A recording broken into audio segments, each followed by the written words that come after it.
gotta throw our own music in here one day. Oh yeah, maybe I'll compose us something. Oh no, there we go. you know who we need to make us music? Who's that? We need Daniel to make us an intro. Oh, we do need Daniel to make the intro. That's a good point, honestly. Yes, we do need DJ Daniel. Asterisk. DJ Asterisk, that's right. We got a personal DJ. He used to be a friend of the pod. Well, he's still a friend of the pod. He used to be a co-host of the pod. He started crying. I'm sorry, guys. Hopefully it was happy tears. Oh yeah, production value's up, folks. The production value's definitely gone up. We went on a little bit of a hiatus. We came back and we learned that we have a bunch of tools available that we just haven't made. Yeah. But we are live. Welcome to a rare Friday edition of the West Coast Draft Podcast, of course. That means it's a Friday on a Thanksgiving break, so we'll see if viewership. That's crazy that you guys have a Thanksgiving break. I never had a Thanksgiving break. I always had a Thanksgiving break when I was growing up. Like I had the date. Like I usually just had Wednesday, Thursday, Friday off of the week of Thanksgiving, not a whole week of. Yeah, I always had. Like it really feels like the Washington school calendar is very different from everybody else. Yeah. No, well, actually, the Thanksgiving break's pretty rare down here. Like my school is one of the only schools that does it down here. Oh, okay. Just do the Wednesday, Thursday, Friday. But when I was growing up, it was always the whole week. Like the first time I ever had classes on like the Monday or Tuesday or Wednesday of Thanksgiving week was at UW. Actually. Wow. Yeah. And I know a lot of other colleges give the whole week off. Yeah, well, it was funny too. The what was it? I can't remember what class it was, but it was a shoot. It might have been my senior year. I can't remember what year it was, but there was a class, literally like a 4:30 p.m. class the day before Thanksgiving, and the professor was like, "This is mandatory. I'm gonna have you guys do something. I'm gonna make sure you're there for it." Because, I'm holding you to this. I can't remember what she did. It was like extra credit or something. It wasn't like actually mandatory, but it was because she knew no one was going to go. But she was like making a big show of it. And then literally like there was probably, and these were in the big auditoriums too. This wasn't a quiz section. This was like a big lecture hall. There's probably 30 kids in there. You know what departments loved to give midterms the week of Thanksgiving? Ew. Wait, what department? STEM departments. Oh, all my like prereqs for engineering. They love calc, physics, chemistry. They because they're just made to be weed out classes and they're brutal. But they love giving midterms during the week of Thanksgiving. They just love doing that. It was brutal. Which is crazy because that's like 3 weeks before finals. I know. That's the quarter system for you, man. Yeah, I guess that's true. That's true, I guess, when each thing's only 10 weeks, 3 weeks is the difference. If you have a few midterms, it's like, especially when you start September, like that last week of September, it's like first finals, like the last week of, or first midterms, like the first week or last week of October, second or midterms, like Thanksgiving week, and then you got your final. Yeah. If that's how they do it. A lot of classes I took were just a midterm and a final. Some of them were just a final, not even a midterm. So, yeah, that's crazy. I know it wasn't that long ago, but I'm already starting to forget what UW and college was like at this point. I feel ancient. This comment right here, Mr. Gleason's ancient. I feel ancient because I'm already forgetting. I'm already forgetting where I came from. I got Unk status. That's right. Yeah, it's weird that the kids on my team will call me Unk sometimes. It's crazy. It's funny, and we had career day at our school today, so it was funny. Oh yeah, the kids make fun of me and call me old, which I feel old a lot of the time. But we had one of my students' grandpas came in. Shout out, Mr. Glenn, by the way. He was awesome. He came in and he was laughing at a kid who called me old because he was, he's one of my students' grandpas. And they're like, "They think you're old?" And I'm like, I don't know if they actually think that, but they just say it. Some of them probably think, maybe 25. Uh-oh, you're in a fishbowl. What's up? Oh, you're back. You were in a fishbowl I'm for a back. second, it felt like. Uh-oh. Yeah, no, I feel that. Like some of my players would call me old. It's like, I never had a coach my age, but like the age I am now when I played. So, count yourselves. So, call me old is just weird.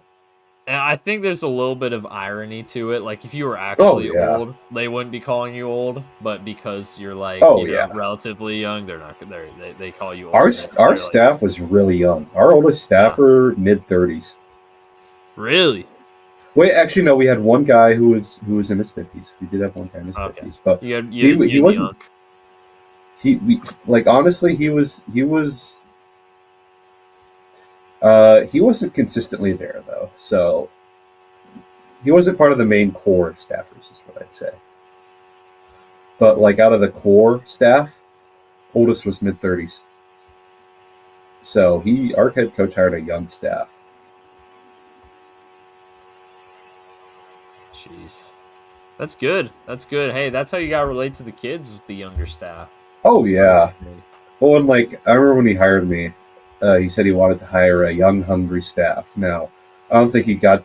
I think it was probably pretty hard for him to hire people in August or July, but right, he got enough. And he wants to like basically double the size of the staff for next season. It's like I wouldn't mind that. I wouldn't mind that at all. Yeah, high aspirations here. Yeah, we were at full college staff, analysts, and everything. Yeah, we were at 9, and he wants to be at 14. Oh, okay, all right. That's reasonable. That's reasonable. Yeah, but like it's not like we have a seat. We only have 2 teams though, and I don't see us getting a third anytime soon. Right. Like I think watching high school ball is hurting because I don't know many, like the average school doesn't have a C team problem or a freshman team even. Not even a C team, you know. I don't think there's like the good schools definitely have C teams, and plenty of them probably have freshman teams too. But like most schools only have 2 teams right now, which is crazy to me because we had a full freshman team when I played. Yeah. Oh yeah. I did too. Well, in California high school football, especially. Well, you went to Folsom. Yeah, I know. Well, yeah, that's the thing. Well, every school in our area had that too. Same here. I think COVID really hurt. That's valid. High school football. That's valid. Yeah, look at that. I would say breaking news on the pod. It is very much not breaking news, but On 3 just reported that Florida, LSU, and Ole Miss are gearing up for next week to just be a bidding war for Ole Miss coach Lane Kiffin. That's going to be insane. After all this, it'd be funny if he ends up staying at Ole Miss. After that would be an ultimate Lane Kiffin troll right there. Oh yeah. Oh, you know, I've been saying since forever that I was pretty convinced Lane was going to Florida. And everything we hear today tells us it's looking like LSU. Yep. And there's good reason for that, but I am gonna play a little devil's advocate in that I think we might be getting set up for a Sexton special. Yeah. Because man, this LSU news is coming fast and hard. Makes me a little hesitant, but like I could be very wrong about that. But it sounded like Florida doesn't want to match that offer. How real is that offer though, right? I don't know. I think we might be jumping to conclusions a little early because next week's when we're really going to start. Well, it's really going to ratchet up because I did hear about like Ole Miss putting that what is it called? Ultimatum on Lane. Yeah. And I think what I heard is Florida's willing to let Lane coach the playoffs, and LSU isn't. But LSU might have the better offer, which is crazy after all the drama from their governor. Right, and that's. Sorry, I'm just off camera for a second. No, you're fine. Yeah, that's the thing that we'll see how that goes. I don't know. All the news right now is LSU. Hold on, back. It is. It is. All the news right now is LSU. It sounds like LSU's got all the momentum right now. We'll see. I honestly I have no idea where it's gonna go. Yeah, no one. I don't think even Lane knows exactly where he's gonna go yet. No, it'll be interesting. I'll be curious. It's gonna be very interesting to watch it all play out, and we might be on the tough end on some things too. Again, which will suck. I hope not. I hope not. Not after everything. I don't think Florida wants Chet right now. I don't think anybody does other than UW, honestly. And it's not about like the Wisconsin loss or anything, just like kind of the position that they're in right now and the type of coach Chet is. I think you said it earlier. He's like definitely a rebuild coach. Florida can win now. They got a quarterback, Yeah. Like, do they need an ace recruiter coach? I don't think so. I think Florida kind of recruits itself. No, Florida's fine. They've got the NIL. They got everything. They're fine. They got location. Yeah. They got location. I think Jed would absolutely take it. I don't think he's getting offered right now. And no, I don't know if he's getting offered if Lane says no. No. Unless a lot of people say no. Way down the list. Yeah, if a lot of people say no, then we start having that conversation. But I think guys like Summerall at Tulane, I think Key and Lee and all those guys, like all those guys, yeah, all those guys are gonna get probably calls. I think we should be happy that he lost to Wisconsin now because it might end up working out. Because it felt like every job that popped up, Jed would get connected to, and he hasn't been really connected to this one yet, at least by social media. And maybe that's because all the Lane Kiffin stuff, but I don't know, it kind of tells me something.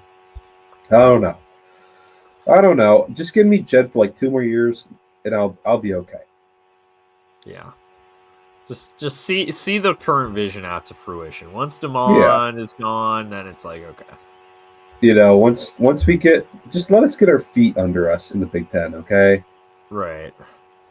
Get everything set up well, which he's doing. I mean, he's definitely gonna leave UW in a much better situation than DeBoer left us in.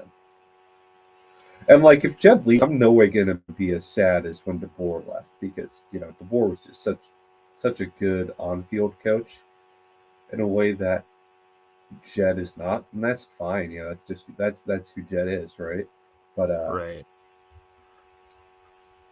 I don't think it's gonna happen. I don't think so. And if he loses tomorrow, it's definitely not happening. Yeah. And I have low expectations for tomorrow. Yeah. Oh yeah. Yeah. No, I'm expecting the worst. I hope to be surprised. I hope. I mean, hey, Jed beat UCLA already. He has a better record against UCLA than DeBoer has, or at least had it. True. Well, yeah, true. He beat that DTR UCLA team in the Rose Bowl. Now that I think about it, the DTR team that beat UW and he did it with was it Delora? Delora, yeah, he did it with Delora.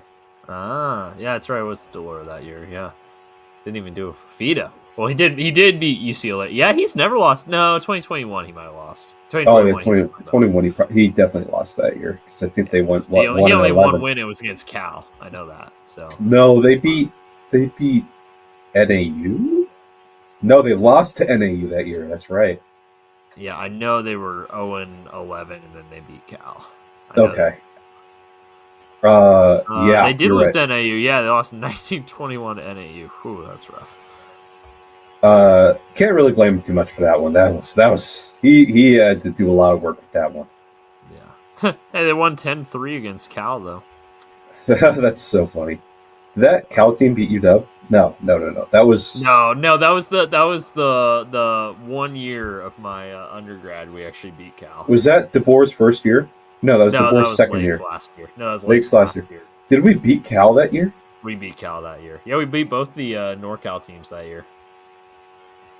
We beat Stanford that? Oh, because that was the Bruner. That was the Bruner big freshman of the week game that week. That's right. Yep. Okay. Yep, beat Bruner, and that was the last one in Jimmy Lake's career. Was the so game. Honestly, if Jed could go into the Rose Bowl and be undefeated at UW against UCLA, give him that extension, man. Because we're just so snake fit there. Yeah. We are, and I feel like everybody is to a certain degree. Oh, no, not New Mexico. Never mind. New Mexico's fine. I will say, if we lose to a team that beat New Mexico, I'd be Or really, lost to New Mexico. Sorry, lost to New Mexico. I don't know. This is gonna be a weird one for me. I think I said it on the college episode, but this could be the last game that a lot of these kids play at UCLA. Their last game at the Rose Bowl, probably. Skipper's not going to get retained, but they probably like him and they want him to be their head coach. They're playing for him, playing for Jerry Neuheisel, right? Nico's back. UW hasn't played a quarterback like Nico, but they're out of bowl eligibility. They lost their bowl. They are on a losing streak. So how are they feeling? Are they checked out? I'm very curious about how this game's going to go. I have no clue. I'm lowering my expectations, but I'll be happy if they can pull it out. Obviously, we still have a shot for a double-digit win season if we win out and win the bowl game. But we'll see. And we're probably pretty banged up still. Like you said, Denzel's probably not playing, right? Oh, I heard Boston was playing. Okay. Or he was probably playing. No, Drew's not playing. Yeah, Drew's not playing. Yes, Drew will not likely play. Last I heard, there's a good chance, decent chance Denzel's back. Good chance Jonas plays. Okay. Never mind. Yeah. Okay, that's better. But yeah, that's just a place we are historically snake bit. Do the UCLA fans actually come? Now that's probably their last game there, since it's the last Rose Bowl game. Or do they protest and they come even less? I mean, it's not like it's any easier to get to Inglewood. No, hold on. I need to look this up. Westwood to Inglewood versus Westwood Pasadena. It's way easier. It's way easier, I believe. To get to Inglewood? Yeah. Okay. But one of their complaints was crowd size.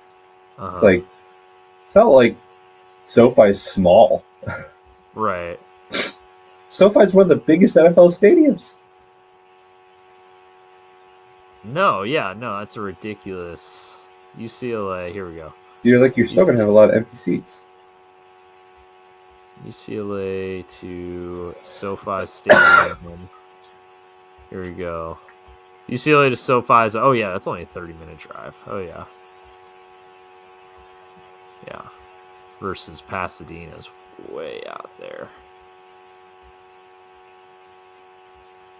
Yeah, 50 minutes. But that's right now. That's with right now traffic. Imagine that with hold on, let me simulate this now. Game day traffic. Whew. Let's do tomorrow at 4 p.m. and see what it's like.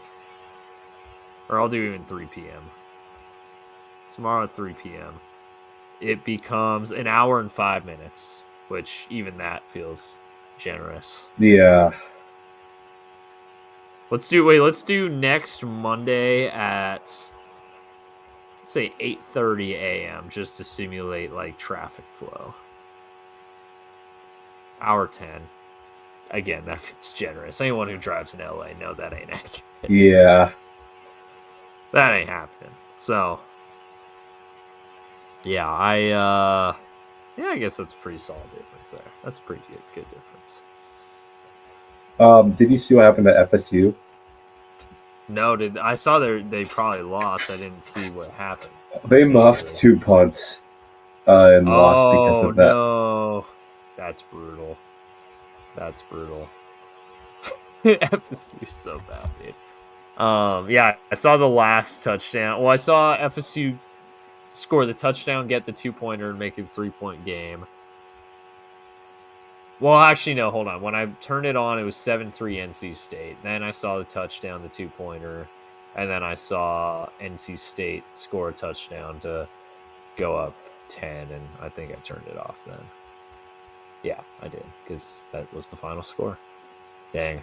One more game for the Seminoles. To get to bowl one of them. So actually, they muffed one punt. The second punt they muffed. The first one was a bad punt that hit off the helmet of a punt coverage guy. They weren't calling Peter? It looked exactly like what happened to one of my players.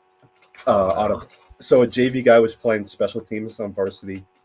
Doinks off his helmet. They recover. We were screaming Peter from the sideline. Either didn't hear or doesn't know exactly what to do. He's kind of dumb, so it doesn't it tracks. But like at the he starts on varsity. He's one of my JV. He's one of my corners. He's playing punt coverage for JV on Monday after he got ripped to shreds in film. Thank God we won that game because it probably would have been worse. But he got ripped to shreds in film. And we screamed Peter from the sideline. Do you know what he does? What does he do? He literally turtles on the ground. And it's like, no, that's not where you're supposed to do on Peter. You run to the sideline. He literally did the turtle position on dropped to the ground. It was so ridiculous. That's incredible.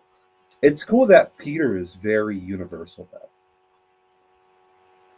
For That's yeah. Oh yeah.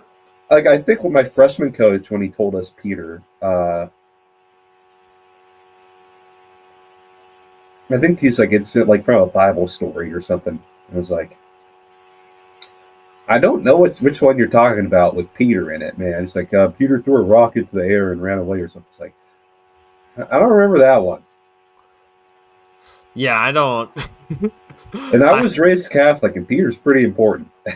Yeah, he's very, especially the Catholic Church. He's very important. I don't know. I don't know what story that's talking about. To be honest with you, like the closest one is like David with a rock and a sling. He threw a rock. Yeah, he threw a very famous rock.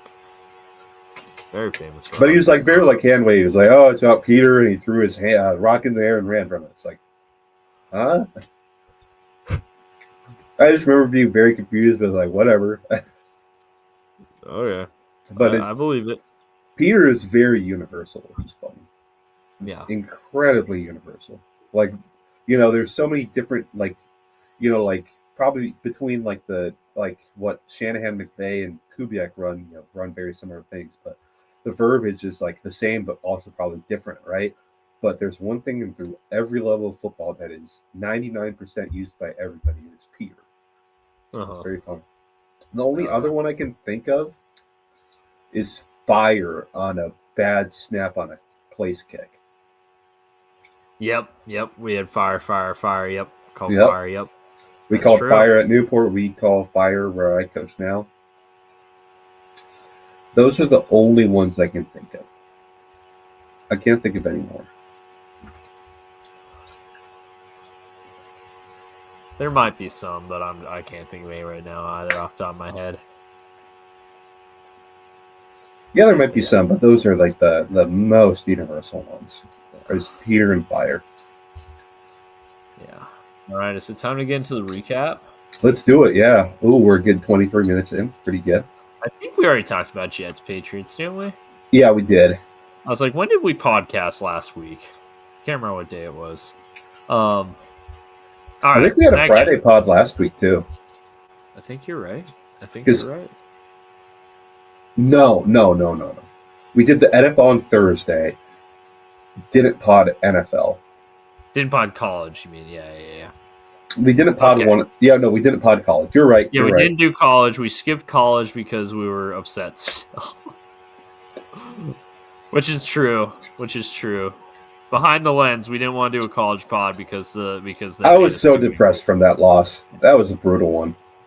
Shout out for Fish. No decommits after that L. Yeah, he held it together. He even got a 4-star to commit. Well, that's the guy I was telling you about that me and my somewhat, I'd call him a friend, maybe an acquaintance. Like my dad, like I remember like I first like was playing like video games online, it's like, oh, this friend I made online. It's like, he's not a friend, he's an acquaintance. So like that's always stuck to me, But we were watching Jerron Jones, Husky commit cornerback, play for Mission Viejo against Marana, I think. Is that a SoCal team? Marana? Marana. I know there's a Marana here. I don't know if there's a Marana SoCal. Well, is Mission Viejo SoCal or NoCal? Yeah, Mission Viejo SoCal. Yeah. What was it? Marana. It's the team that one of the Palmer brothers is coaching it. I think Marana's where Desmond Roebuck played at. Yeah, because that's literally a Tucson school. Like, I know Marana. Yeah, I think that's where. Is there one? There might be one in. Let's look up Mission Viejo's schedule right now. I'm looking it up right now. Modern Day. Mm-mm. They played Modern Day. I know Modern Day. That's the one you're thinking of? And that is not Los Alamitos. Santa Margarita. Hold on. Santa Margarita. Okay. Santa Margarita. That was week 1. Yeah, they whooped them. Yeah. JD Hill sacked Ryder Lyons a couple times.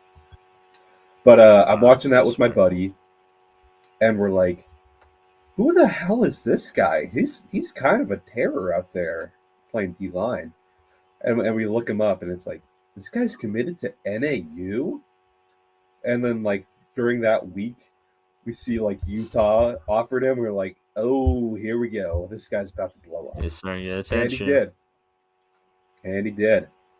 And yeah, we were laid offer for him, too. It was like October. I saw it's like October 30th we offered. Yeah, I think we were I do know this for a fact. We were worried about his arm length. So we went and made sure of it. Which I agree. Like, I think, every recruit should at least, even if it's a lie, it would do me such a service if you would list your arm lengths. Because I am a nut about arm length for D linemen. If I were a college coach, unless you're like an absolute stud, if you're a D lineman, you got to have long arms for me. Kind of John Schneidery with his cornerbacks. It's Trent Baalke with his defensive lineman. For real. Maybe I am Trent Baalke. Well, you know what changed John Schneider's opinion about sub 32 length arms? Who? Good old DJ Reed. There you go. After that happened, he was willing to. That's probably what got Spoon drafted, because I doubt Spoon has 32-inch arms. Probably not, no. But like, that was back when finding Seahawks draft targets were so easy. I've said this many times, but it was like there was a literal formula for O-linemen that they were interested in. There was a literal formula. It was like short shuttle time for tight ends, arm length for corners. Like if they didn't meet this criteria, you could instantly just strike a line through that player. It's like, nope, not happening. It was like 99% accurate. It was unbelievably accurate it was only for a few positions, but we knew those ones for a fact. It was very fun. Speaking of Staten, horizontal board out. Want to take a quick look? Yeah, sure. Let's do it. I want to hear your opinion. I know there's one that both of us are going to disagree on with him.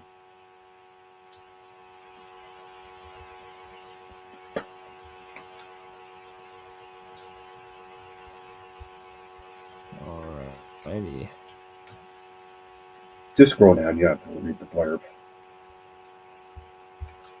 Oh, here we go. Okay, here we go.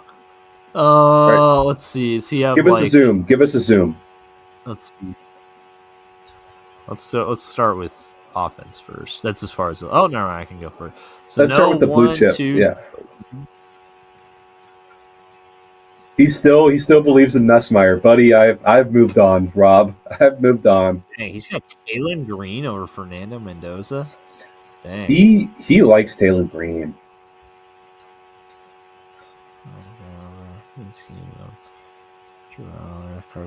I think he's very skeptical of quarterbacks who don't have elite traits.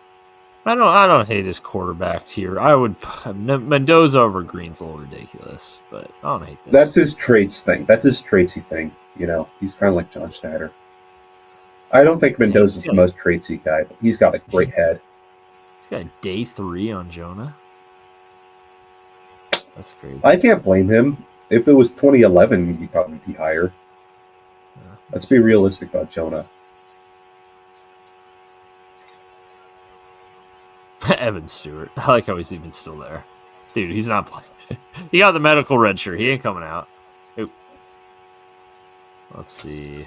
I think he's comfortable with Denzel going up throughout the process. He said he likes his high ball. Omega Blake, what a name. Omega. Oh, Omega. Eli Stovers, Kenyon Sadiq. Yeah, I don't hate the tight end list. I'm curious I'm curious to see where I hate this. We'll see. Wow, he still has Caden Proctor rated there. Yeah, he hates Caden Proctor. Not enough to put him past round 2. Caleb Lomu down in round 3. Wow. I want to draft Ryan Baer. That is like a very quintessential O-line name. That's a great O-line name. Francis Monagoa, Big Ione. So he's only got 3 round 1 O-linemen. He likes Vega. That's fair. Looks like work. Jennings Dunker. I mean, if I was gonna pick 3 round 1 O-linemen, these would be yeah. Look how many Iowa O-linemen there are, though. Yeah. Jennings Dunker. Bo Stevens. Bo Stevens, lead name. Jaden Roberts. I remember when he was a big name coming out. All right, let's see. Oh, there's Logan Jones. Okay. Parker Brailsford. Connor Liu. Cheek Slaughter. I'm curious. When am I going to really agree with this? Edge, O-line. I still haven't... is it Ruben Bain? Does he have Ruben Bain crazy low? Where's he got Ruben Bain? Probably a D-line. He probably has. Oh, interesting. Dog. I disagree with him there. I think he's way overcompensating for his Ruben. Sometimes Staten does things to be a contrarian, and I think that's one of them. That's ridiculous. Round 3 on Ruben Bain, dog. He might go top 3. He's very. He's a short arm power rusher. How many? This is what he keeps saying. He's a short arm power rusher. He produces. Keldrick Falk has 2 sacks this season. I agree. I agree with you. I'm just saying what he's saying. He says what he's been constantly saying is he's a short arm power rusher. How many of those guys do you see have success in the NFL? It's like, I don't know. Like, he's disruptive, man. Caden McDonald.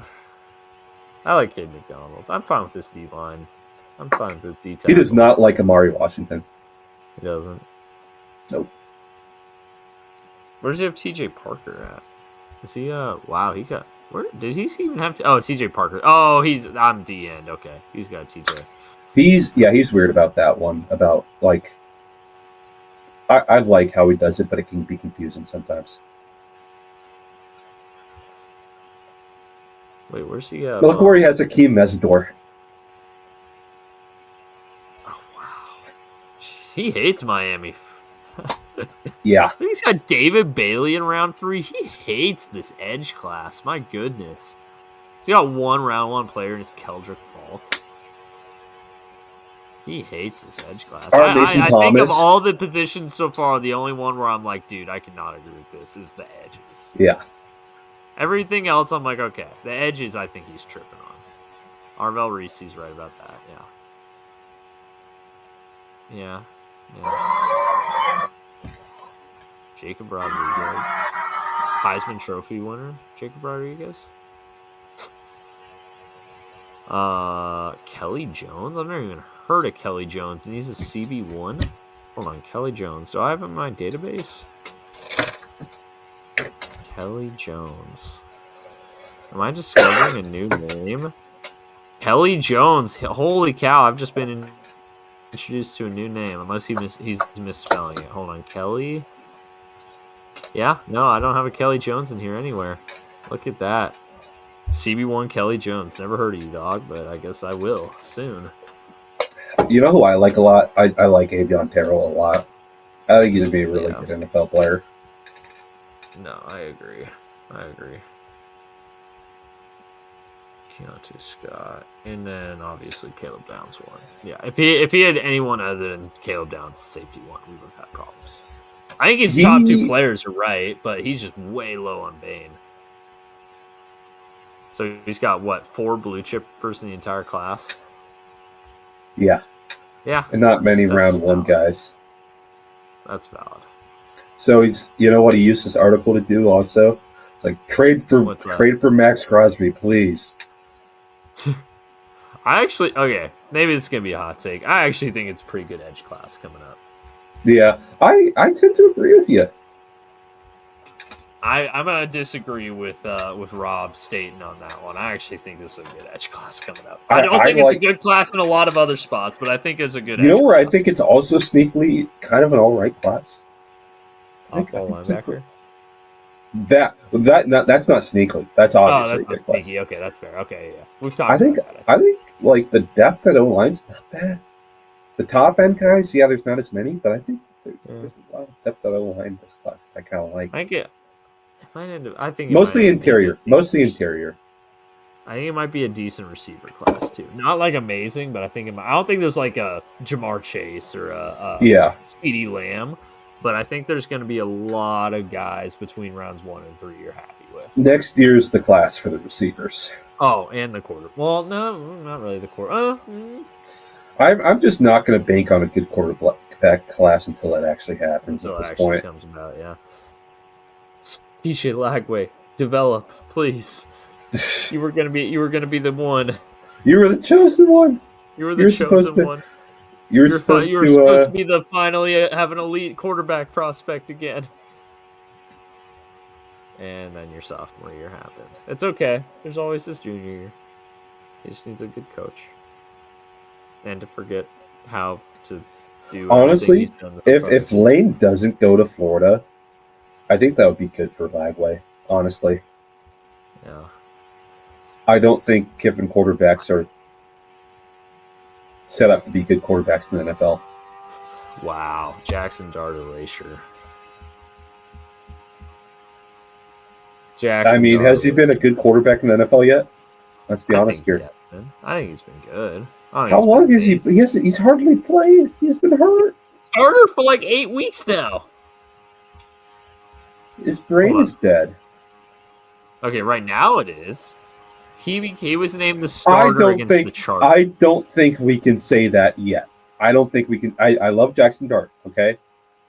I don't think we can say that yet, though, is what I was trying to say. That he's been a good NFL quarterback because he's hardly played. Like, as in, like, not this year, just in the grand scheme of being in the NFL. Would you say Bo Nix is a good quarterback right now? No. He's played much more than Jackson Dart and has had more flashes. I rest my case. Yeah, but he doesn't have an aura. That's a good point. But I'm only partially kidding too. I feel like when you're quarterback, you got to have a certain you have a swagger quality to you. You gotta have quality to you, and I don't think you gotta have a certain kind of swagger to you.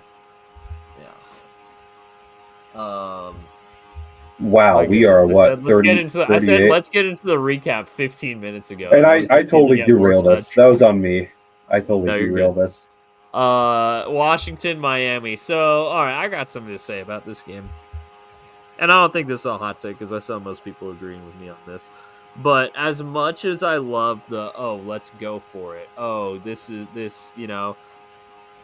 end the game on offense, yada, yada, yada. I get it. At the same time, when your team has scored 13 points and you've held your opponent to 13 points, and it is past the 2-minute warning in the fourth quarter, and you get to 4th down, you gotta take the points, Mike McDonald. You just gotta. Am I wrong? What do you think? You said Mike McDonald? Or Mike McDaniel, sorry. Dang it. Thank you. Too many Mike mix. There are. I agree. I do think you take the points. And I love the analytics. Hey, go for it. I love Dan Campbell's aggression. I do. Sometimes you just gotta take college the points, football. Though. You said Dan Campbell. No. That's what I'm saying. I know. I'm just messing with you. I'm just messing with you. Yeah, I agree. It's And it did bite them. Obviously, they still won, but it's like, it's a fine line. It's a fine line, right? right? Because Mike McDonald took the points and lost. Yeah, that's true. That's true. And I'll say it right now. And we'll get to it.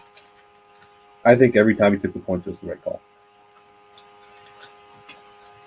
I think we so much want to generalize. Oh, this is when you don't go to, or it's almost like, how do I explain it? It's so much about game flow, right? There are times It when you is. take the points because you need them, and your team, you don't know if you're gonna, whatever.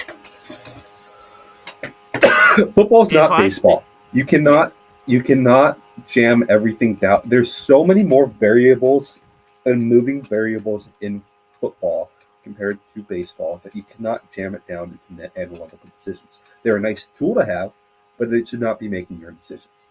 No. And analytics are there for a reason. I'm not saying throw them away. I'm not saying don't use them. Do use them. Absolutely. I think there's a lot of times when it does, but you can't let them make your decision for you. It's not like you can plug in the down and the distance, the time in the game, and the score and be like, okay, what should I do in this situation? You kind of got to consider what's, momentum. That's why you're a coach. It's why you're a coach, to make those decisions, to use your experience to do that, right? Yep. It's like, so picture a pendulum, right? You got two vertices, right? Swinging, right? Just swinging, you know where it's going every time, right? That's baseball. You got a pitcher, you got a hitter, right? Mm-hmm. Not really any variables. Have you ever seen a chaos pendulum? I've not seen a chaos pendulum, no. A chaos pendulum is a pendulum with many more swing points, right? So on that one line, there's more hinges. If you move that bottom one just a little bit, so many crazy patterns happen. So you have 11 vertices rather than just 2. That's the football team. There's so many variables in football that you cannot let that dictate what you do. Nope. Yeah. So if it's past the 2-minute warning, I'm sorry. You're a tie game past the 2-minute warning. I'm sorry. You kicked the field goal there. Absolutely. And you got lucky. You got lucky. It worked out for you. I mean, Marcus Mariota actually did successfully get the ball down the field, but he did. They didn't damage him. And then he gets the first pass of overtime. He throws a pick. So if Jaden Daniels plays this game, you're probably not getting as lucky. Mm-hmm. So that's one of the variables. It's like you've seen Jurassic Park, right? Actually, Beau, I have only seen one Jurassic Park movie in my whole life, and it was Jurassic World.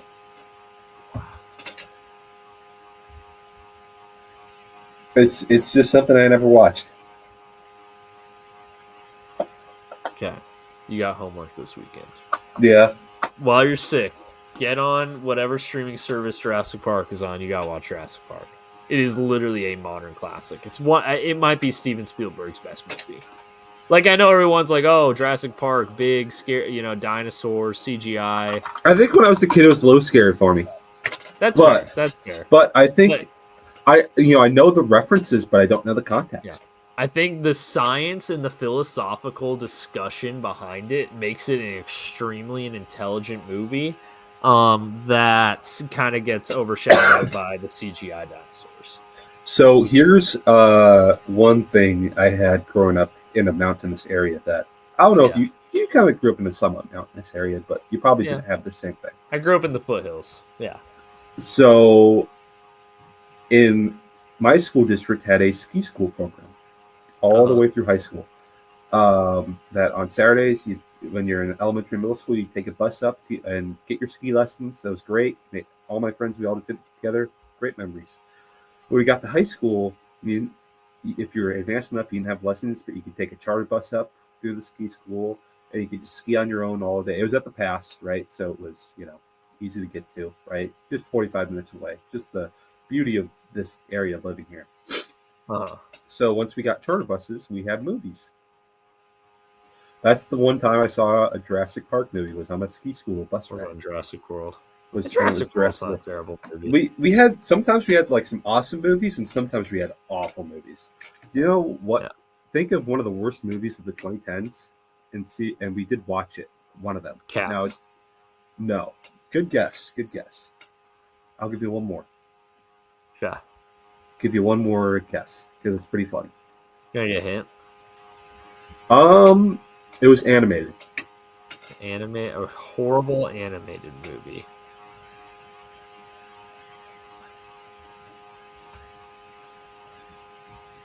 Horrible animated 2010. Late 2010s. Late 2010. CG or hand drawn? 2D.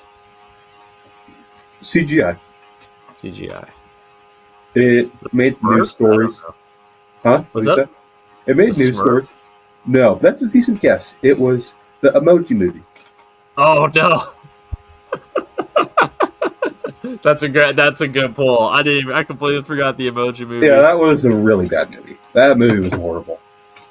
Oh my goodness. It's like the whole plot of it was like, so the main character was the meh face, and him and his parents, and they were all meh faces. Like, I don't want to just be a meh. I want to feel things. And then I go on a big journey with all the other emojis I meet along the way. It's horrible. That's awesome. I'm sorry. That's really hilarious. But yeah, so like we had some awesome movies, and then we had some horrible movies. Like we had Indiana Jones, and then we'd have Smurfs, something like that. Yeah. So Jurassic Park though. So and the reason, and I don't think Jurassic World's a terrible movie. I don't make that clear. I'm sure they're very different than the originals. The thing about Jurassic Park, as opposed to its sequels, and to be clear, I have not seen a Jurassic Park movie. I've seen all 7 of them. Mm-hmm. I like all 7 of them to a degree. Number 2 through 7, I like in the same way that I liked the Transformers movies when I was growing up, where it's just a popcorn movie. Like, oh, this is kind of fun. Jurassic Park, and what separates Jurassic Park 2 through 7 as opposed to Jurassic Park 1 is Jurassic Park 1 was a philosophy movie first, a horror movie second, and a CGI dinosaur movie third. Okay. The other movies let's put CGI dinosaurs first and foremost. Okay. But the philosophy behind Jurassic Park, and this is why I bring it up, was the whole chaos theory where you cannot possibly account for all the different variables which will take place within any given scenario.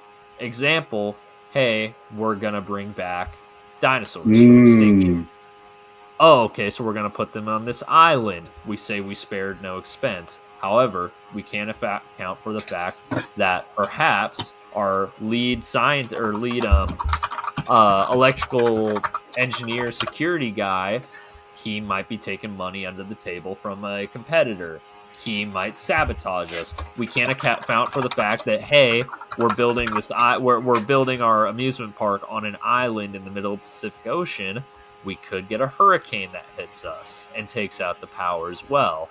We can't. There's all these and one of the famous ones that comes up later in the movie. They make all of the dinosaurs female so that they can't breed. But then when they were filling in the gaps, they used frog DNA. Frogs can change sex in single-sex environments. They didn't account for that, so the dinosaurs start to breed. They didn't account for that.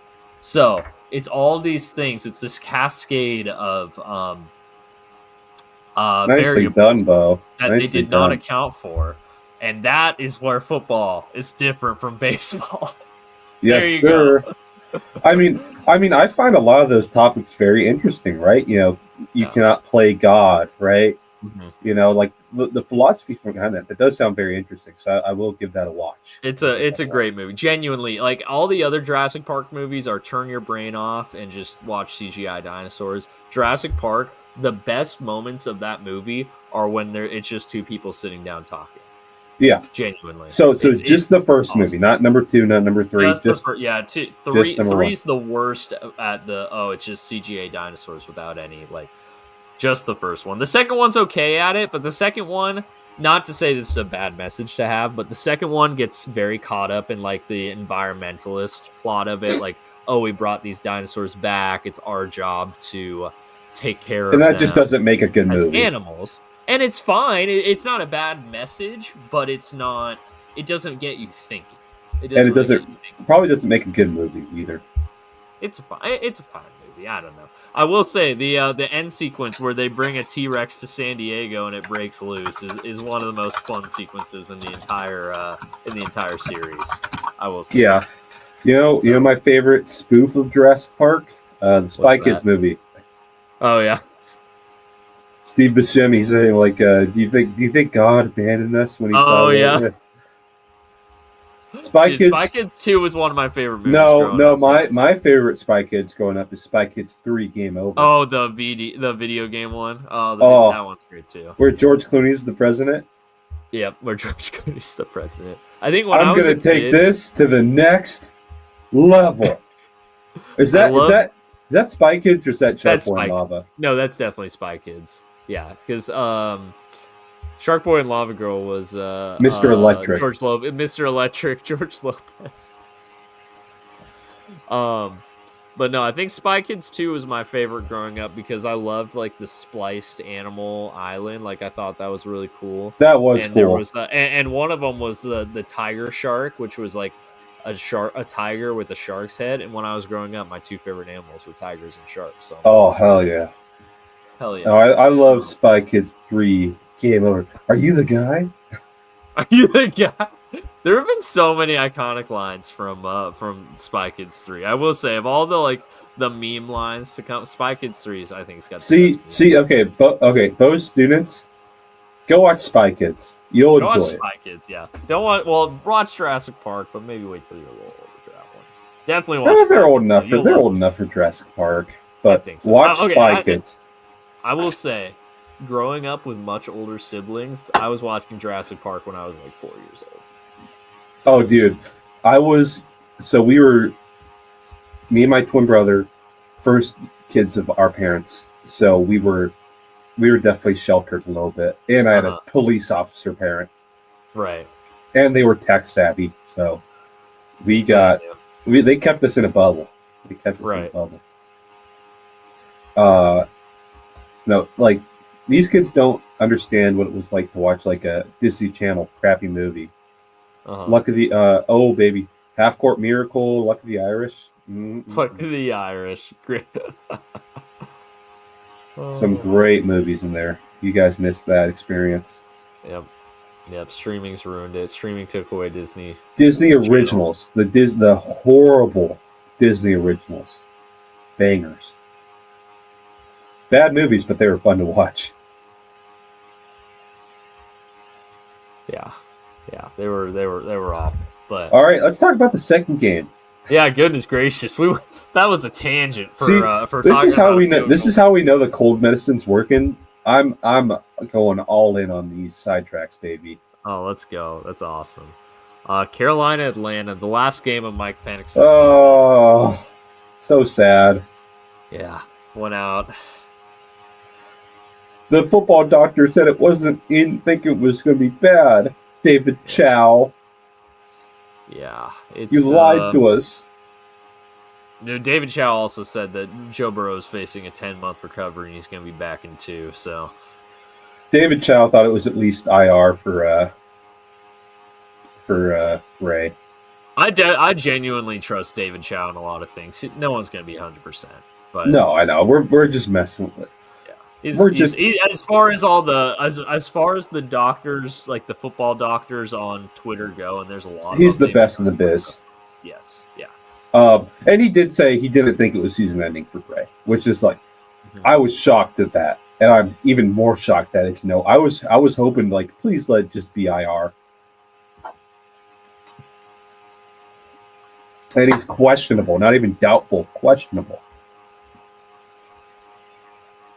Yeah. Which brings me to a fact. I don't think the Seahawks linemen wear knee braces.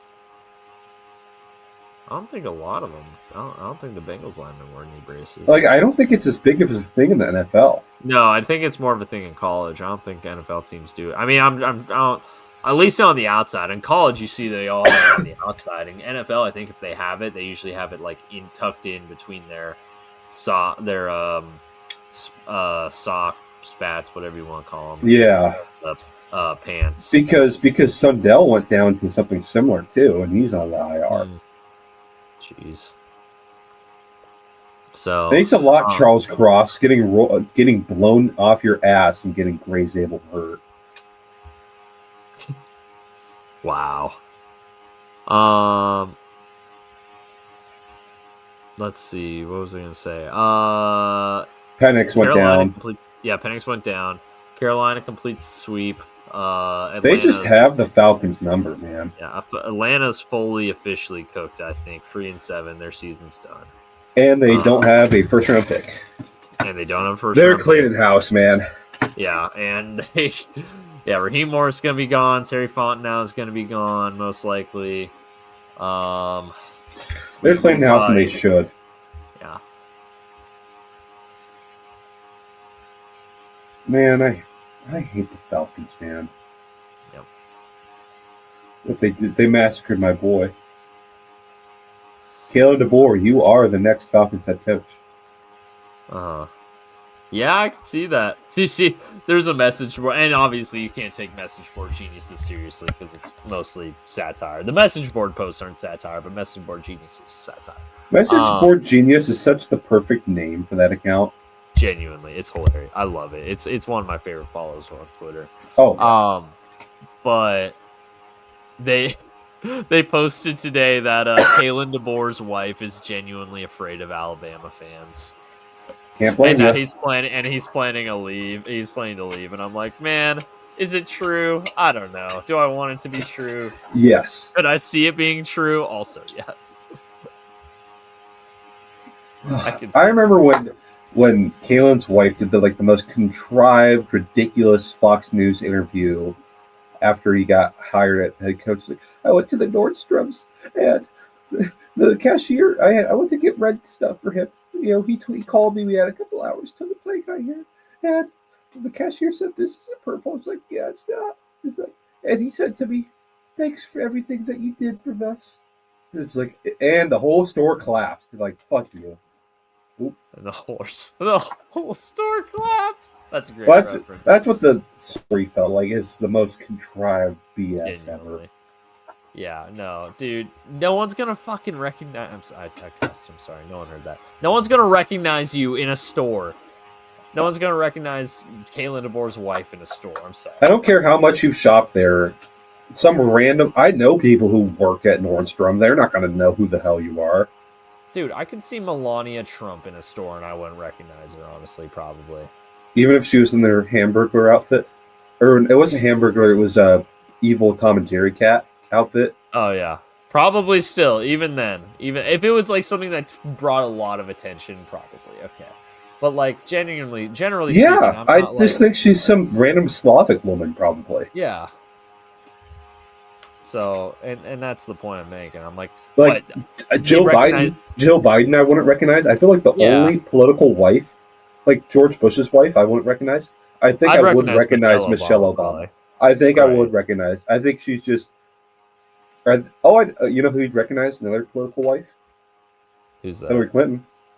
Oh yeah, well, but that's cheating. She's political in her own right. That's cheating.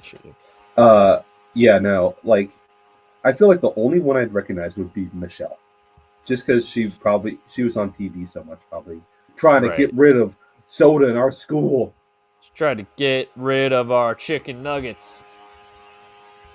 It was funny at career day today. I know it's another tangent, but we had a career day today. And the closing speaker was the manager. Last year, the closing speaker was the mayor of Chandler. This year, it was the manager of a Chick-fil-A. Guess which one the kids got more excited for? Chick-fil-A manager. Chick-fil-A manager got such a big round of applause. Let's go. It was hilarious. It was awesome. Did he bring free stuff?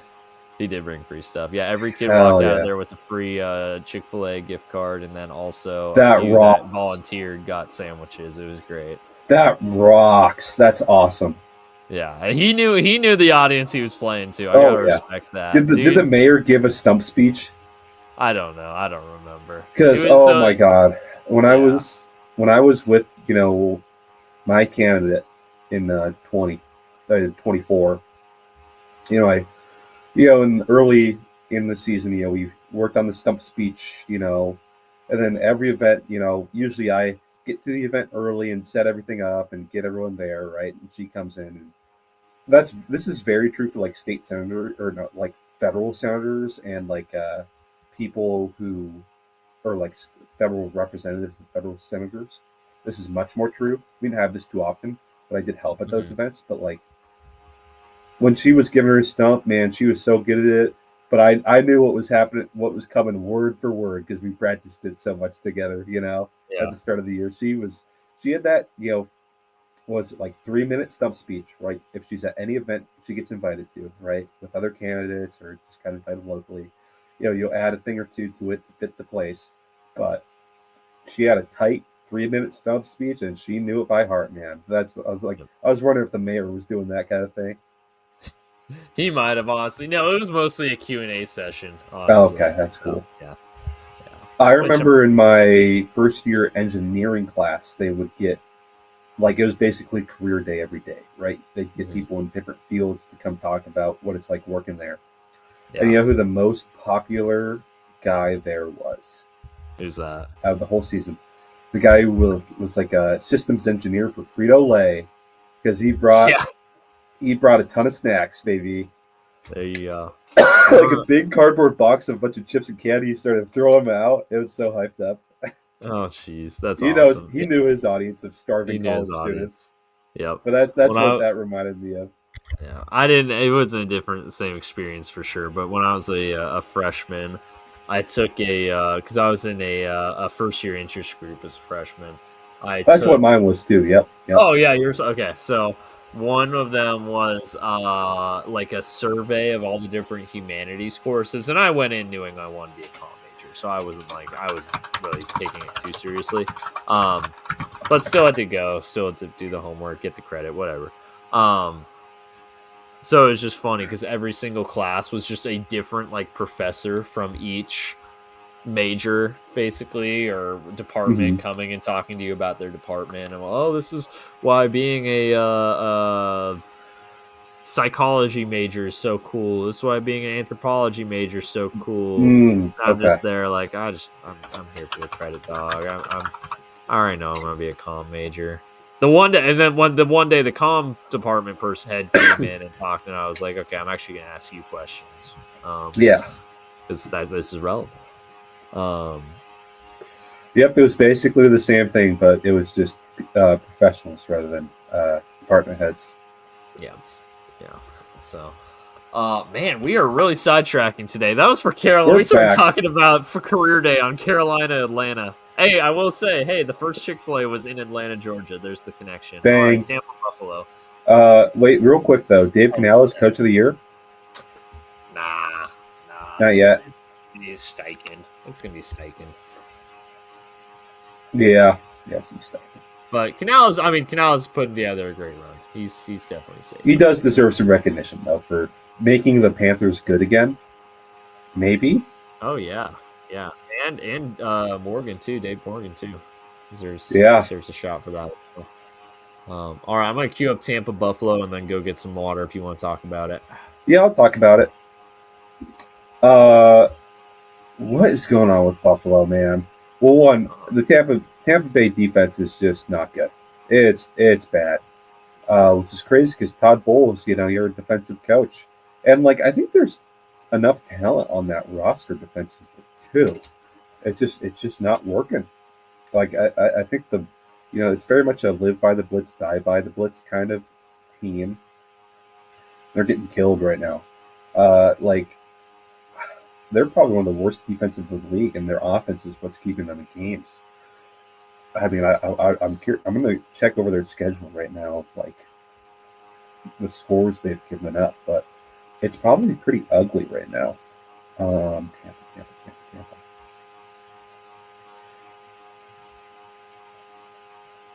All right. Oh my God. Why are you? Okay, here we go. For you. I was Latest scores. Hold on. 44, 28, 3, but that was to the Saints. 24, 30, 35, 31, 27. They're giving up a lot of points, man. They're giving up a lot of points. And now that the offense is kind of slowing down a bit, now they're starting to pay for it. And they are also so banged up. The injuries are finally starting to catch the offense. Yeah. And their defense has been bad all year. Their injuries are starting to catch up to them offensively. Yeah, no, they're deep, and this has kind of been the trajectory for this team for a while. Their defense has been bad for a few years now. It has been. I remember pre-draft, they were like, Todd Bowles says he wants ball hawks. And then they drafted Emeka Egbuka, which has been a great draft pick, but maybe it's looking like maybe he should invest in the defense a little bit. Right. Yeah, I think Zade Barron to the Tampa was like a consensus pick for a lot. Yeah. And he has not been good in Denver, so I don't think they're regretting passing on him, but still. And I don't think you're going to regret passing on a DB for the season that Emeka Egbuka's had, Right. But still, it's like, well, Zion McCollum, you knew Zion McCollum was a problem going into the season. You just trotted him out there again. Yep. Better. So, hope is not a plan. No, feels like something my dad would tell me. Yeah.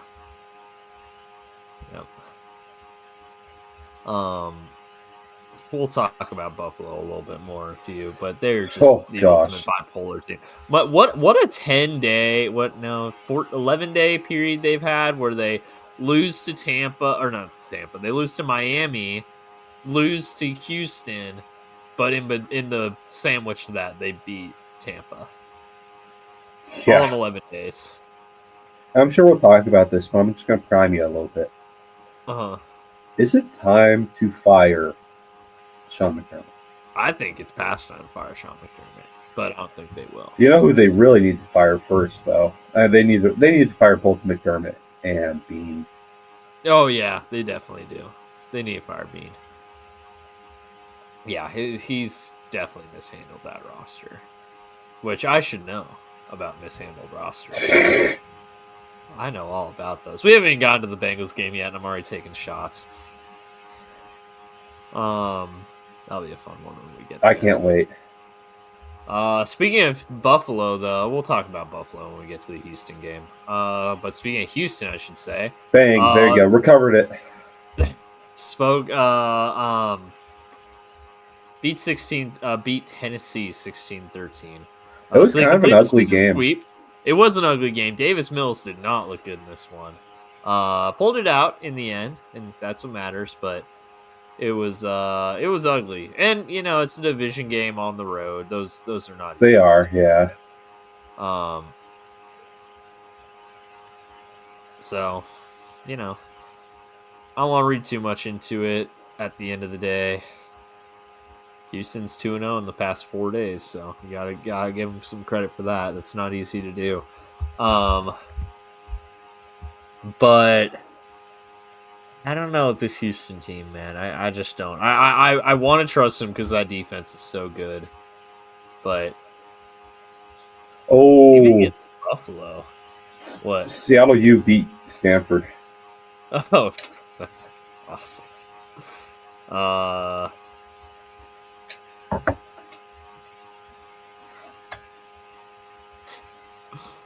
Let's see. Anything else on Houston, Tennessee? No. Straight up, we ass. Yep. Chicago, Minnesota. Chicago came. Oh, they were ahead for most of this game. Minnesota came back, and Chicago. And 9. There's this. I don't know. Have you seen what's it called? I think it's called bulletin board material or something. From Bleacher Report. No, I haven't. So, okay. Oh yeah, it's called bulletin board material. It's kind of like Gridiron Heights. Have you seen Gridiron Heights? Oh yeah. Okay, it's kind of like Gridiron Heights, but they do like all sports instead of just NFL.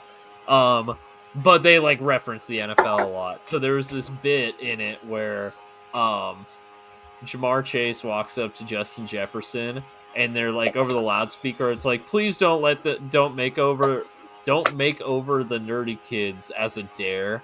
So Jamar Chase walks up to Justin Jefferson. He tells him, "Hey, bet you can't make that guy look hot." Justin Jefferson says, "He's like, deal. I can do anything. Deal." So Jamar Chase spits his hand, and they shake on it. And then Justin Jefferson walks into the other room with JJ McCarthy, and you just hear from the other room, "I took off my glasses and I'm a 9 now." And then Justin Jefferson walks back and he's like, "Yeah, no, I couldn't do it. Here's your money." And then over the loudspeaker it says, "Jamar Chase, you're suspended for spitting." Oh, it was amazing. a great bit. I was laughing. That's a great bit. That's really good. I'll just send you the link. They've made one. I think one a week all year. It's actually really funny. I gotta check. I'm probably gonna binge those now. Shout out to the Bears for being 7-3. Yeah, they're killing it. They're really killing it. Caleb's playing pretty well too. It's been a awkward, up and down, weird 7-3. But they are 7-3. Probably helped by a weak schedule, but 7-3 nonetheless.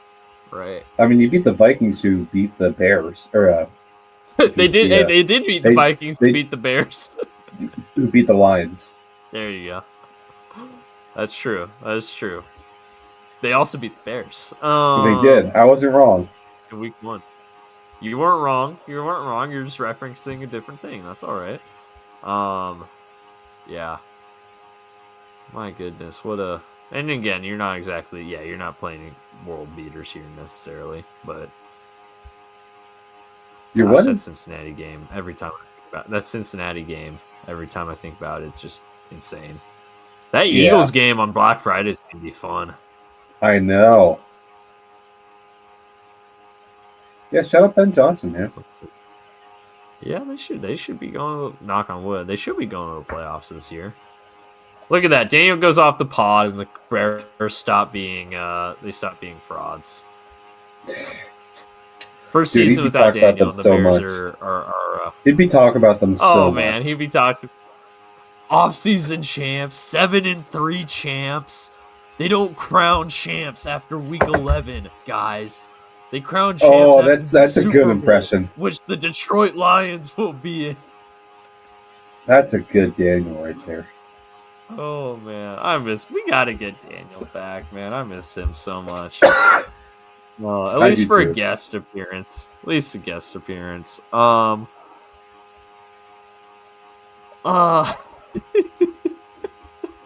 can just picture him saying it. I'm like cracking up in my head. Dang it, man! He would have loved this Lions. Well, he probably wouldn't have loved the Lions season, but he would have loved to crash out over the terrible games. Oh yeah. Shout out DJ Asterisk. We shout out DJ. This is the second DJ Asterisk shout out of the video. It is. What a legend. Should we stay in the NFC North with Green Bay? Let's do it. Gigantes. Green Bay are Jordan Love frauds. They are, but Jordan Love finally had a good game at least. He did. Finally. That's the Russell Wilson Giants, folks. Yep. No Brian Dable. It wasn't working for the Giants, but I kind of feel I don't think he should have been fired. I think they should have given him the rest of the year. Yeah, I think so. I think it was probably a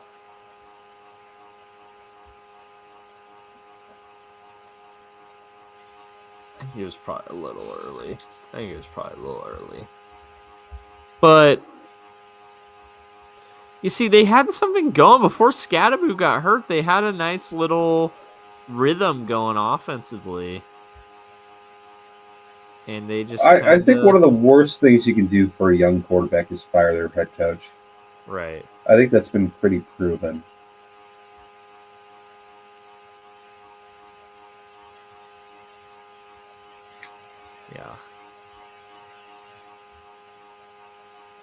Yeah. So We'll see. I don't even know what direction New York will go for their head coach. I have zero clue. They've got all their picks. They didn't give up a first-round pick to go get Dart. So that's good, at least. They'll have a high pick. They've got their quarterback locked in. They got a receiver. They got a running back. They have a good tackle. They got pieces on defense. They have I don't think they'll have a problem attracting a coach. I think their problem. I don't know what is going to be a good fit for them. I guess is my question. Yeah. I don't know. I think you definitely want to go offensive coach, but honestly, you know who I think who would intrigue me as their head coach? Who's that? Chris Shula. Yeah. Why wouldn't a historic brand in the NFL go after a historic family? Yeah. Or Bill Belichick, like they suppose there's interest, even though he shot it down. Yeah. Well, we'll see. I know one team that won't be going after Chris Shula. It's the Bengals. Cincinnati Bengals. Well, because they're still going to have their current head coach. I'm going to log off real fast. It's going to be the Florida Gators head coach, Zach Taylor. No, I'm just kidding. Should we just get into it? Do we have anything else to say about Green Bay? No, because I want to get into this one.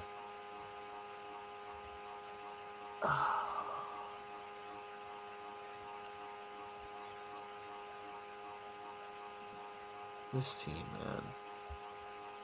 This team. Every single week for the past 15, 16, 17, however many years I've been caring. I've put so much time and energy into watching this team. And then weeks like this just make me realize why. I'm past the point of the cycle that we talked about. Depression. Oh, grief. Stages of grief. The stage of grief. Yes, thank you. I feel like I'm just an insane asylum now. I feel like I'm just a crazy person. I thought I'd be over this by now. But no, the Joe Flacco train got me back on it, and now Burrow's apparently going to be back. Maybe Sunday, maybe probably next Thursday.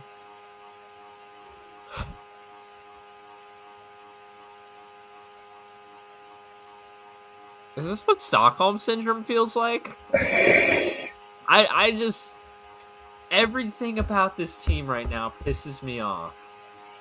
But Burrow's coming back, so I can't fully dissociate. I think you're in denial right now. Oh, that's fair. No. I'm not saying this season. Their season's very much over.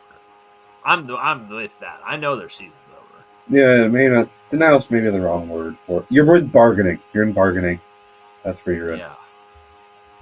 The season's over, but Burrow can come back.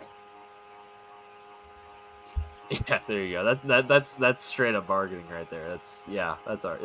That's fair. And I think I recognize that. My brain wants to be at that stage. My brain wants to just be done with this. You want to be an acceptance. I don't want them to win out, because I know if they win out and make the playoffs, Zach Taylor won't get fired. Hell, if they win 3 games, Zach Taylor might not get fired. If they get to 6-10, they'd be like, or 6-11, whatever number of games there is now.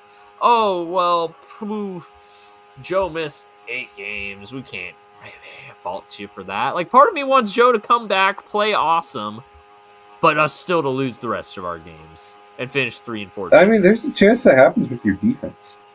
That's very true. Part of me wishes Joe wasn't coming back so that I could just be done with these idiots. But that's not the reality. And I get it from Joe's perspective. The classic saying is, ships are safest in the harbor, but it's not what they're meant to be, not where they're meant to be.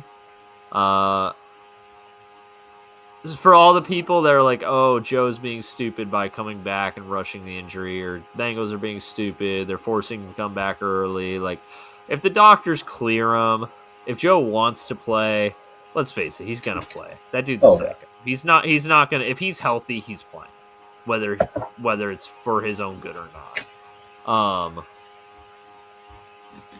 What I'm more concerned about is him playing really well and us winning games, but it not getting us to the playoffs, which it probably won't because we're pretty far past that point.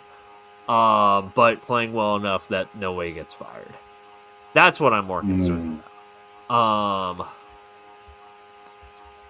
I haven't even talked about the actual Bengals-Steelers game yet. It was a travesty. Joe Flacco. Well, actually, Aaron Rodgers goes down, scores a touchdown. Joe Flacco goes down, scores a touchdown. There was not an offense. No, there was one more. I was going to say there wasn't another offensive touchdown the rest of the game. There were 2 Steelers defensive touchdowns. There's a pick 6 and a fumble return for a touchdown. I will say TJ Watt definitely living up to his reputation. Having the full body weight, roughing the passer right onto Joe Flacco's AC joint. So good job, TJ Watt. Definitely not a dirty player. How could anyone ever accuse you of that?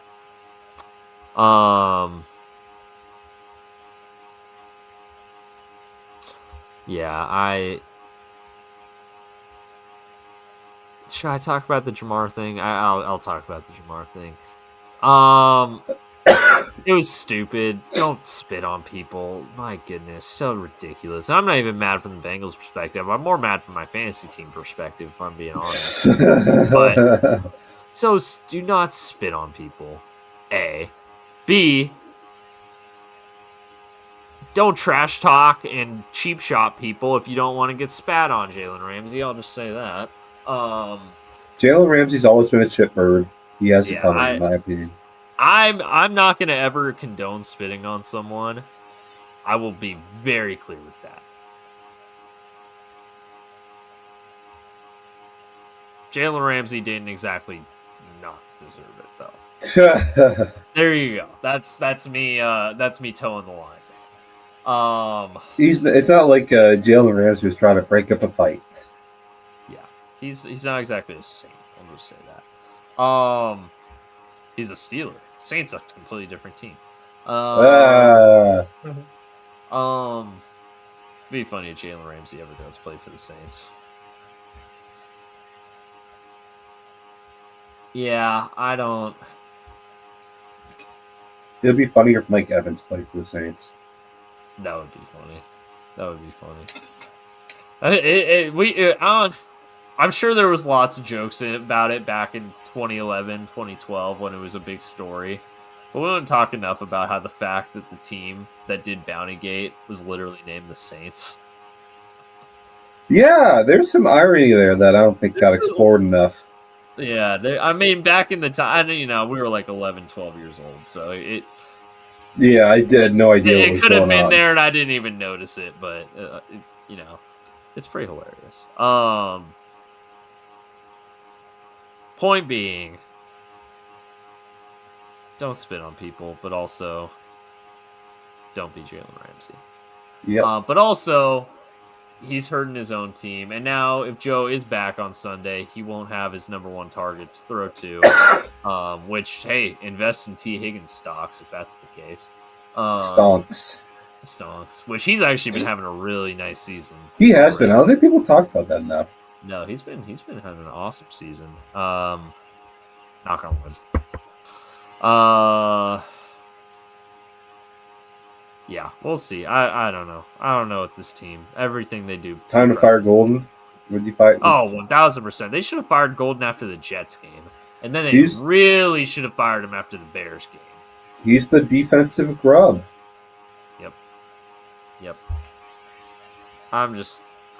It's time to fire everybody. And what I'm hearing, my sources, it sounds like that's probably the direction everybody's leaning right now.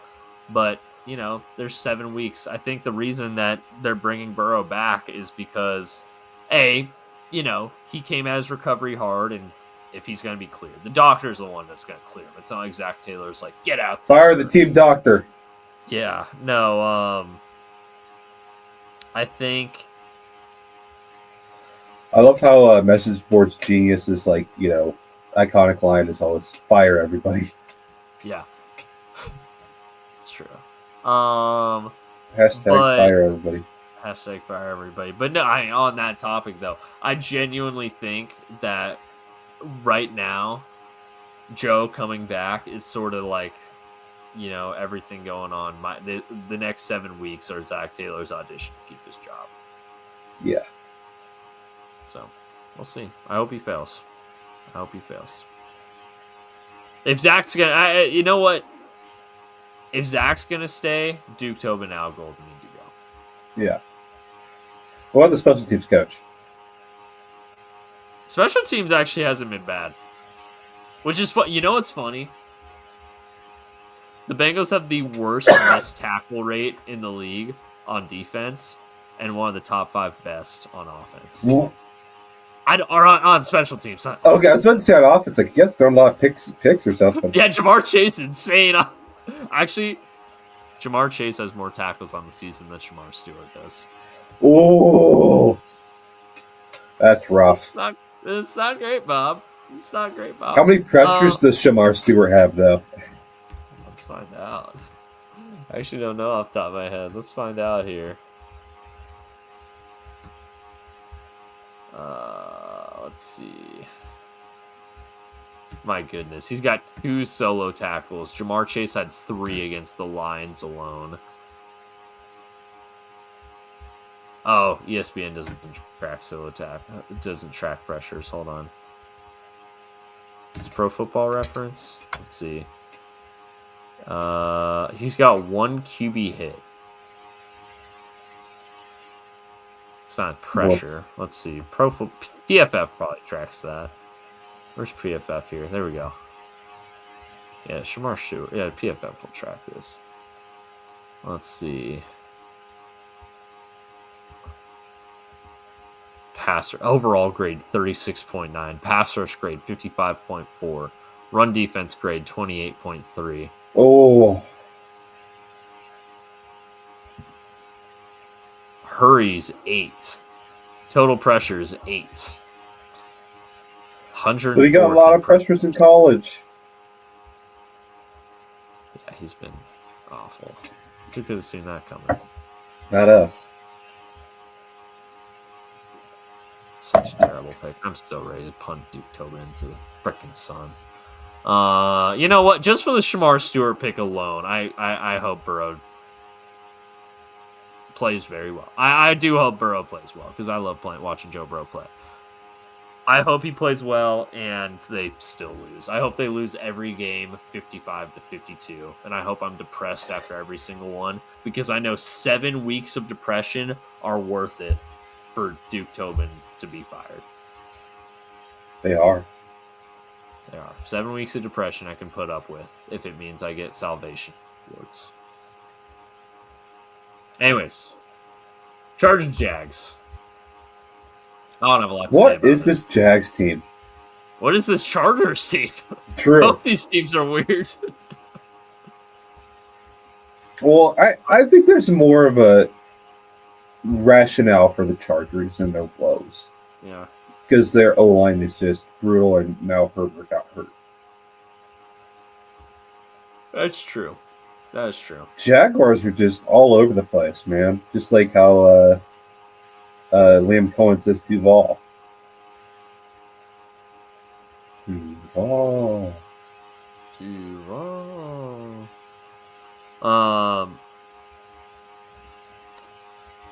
Yeah.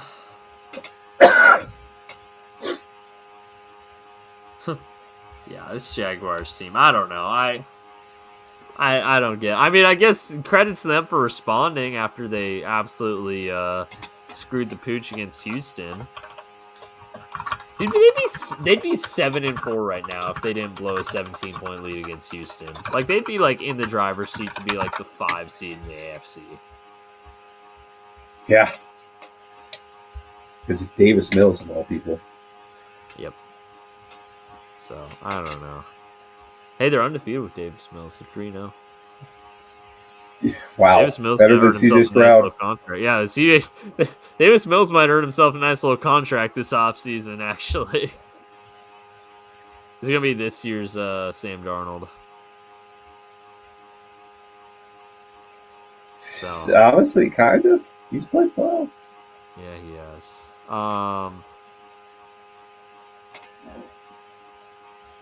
Let's see. Yeah, I don't know. The Jags are just a weird team, man. Every time I think they're finally dead, they do this. Yep.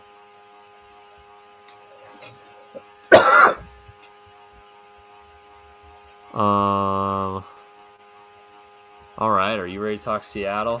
Let's do it. All right, go ahead. All right, the big game everyone was anticipating, and Seahawks lost.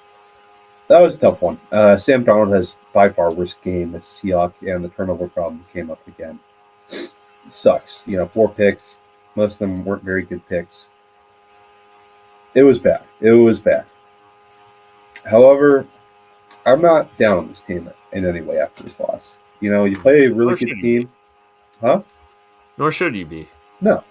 You play a good team and you have a 1-score loss in the fourth quarter with a chance to win it. Can't blame Jason. I'm a Jason Myers hater, but I'm not mad at him for missing that kick.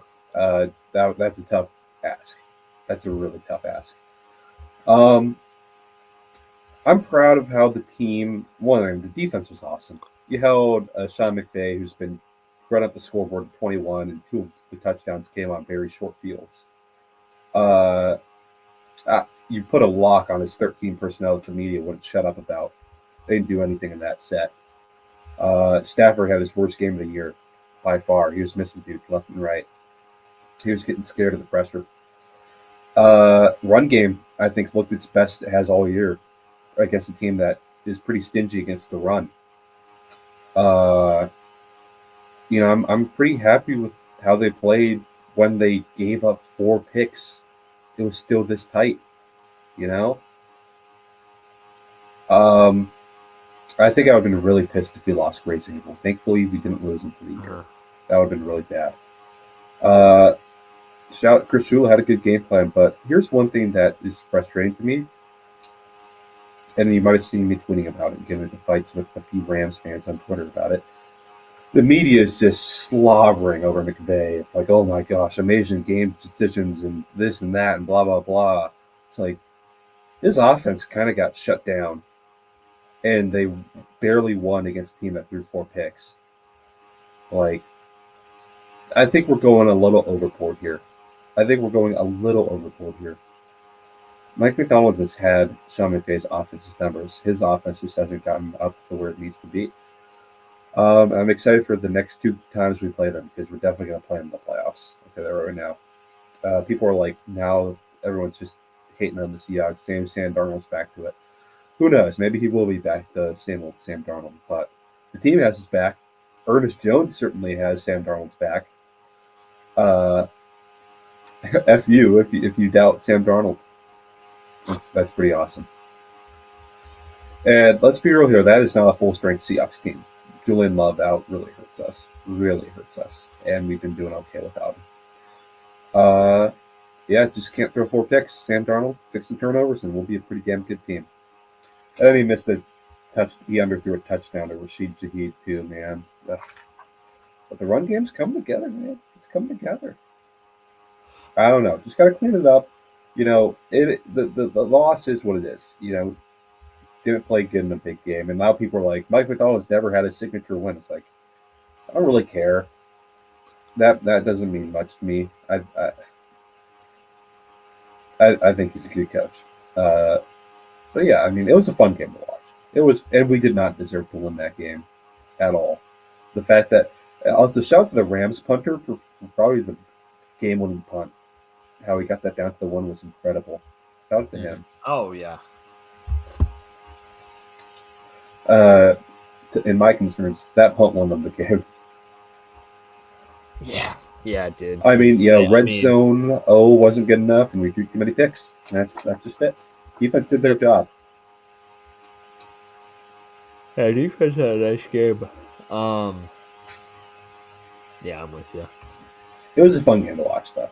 I'm not upset about I it. think it lived up to the hype. If you were expecting a big offensive explosion, you weren't watching these teams all season to begin with. Like, yes, they were putting up points, but it was against inferior competition. And they have very good defenses. Yes, exactly. Chris Shula is probably the prize of this offseason. And unfortunately, Bengals are out of him right away. How crazy would it be if he went to Cincy and redeemed the family name? Oh yeah, that'd be great. I'd love that. No, they're gonna hire Marcus. Honestly, though, I don't think he'll care because you know why? Because there's a really good quarterback there. He won't care about what happens. Oh, I'm sure. Yeah, I'm sure. It will. Will the Bengals even ask to interview him? That's the question. Yeah, the Bengals would be stupid not to. Like, if the Bengals have an opening, they're probably the number one destination, even with shitty owners. Yeah. You're probably going to get to choose your GM. Yeah. Right now, it's just the Giants and Titans. Yeah, you have the best quarterback. Yeah. Well, and then I look at the little jokey one I made the other day. Hold on.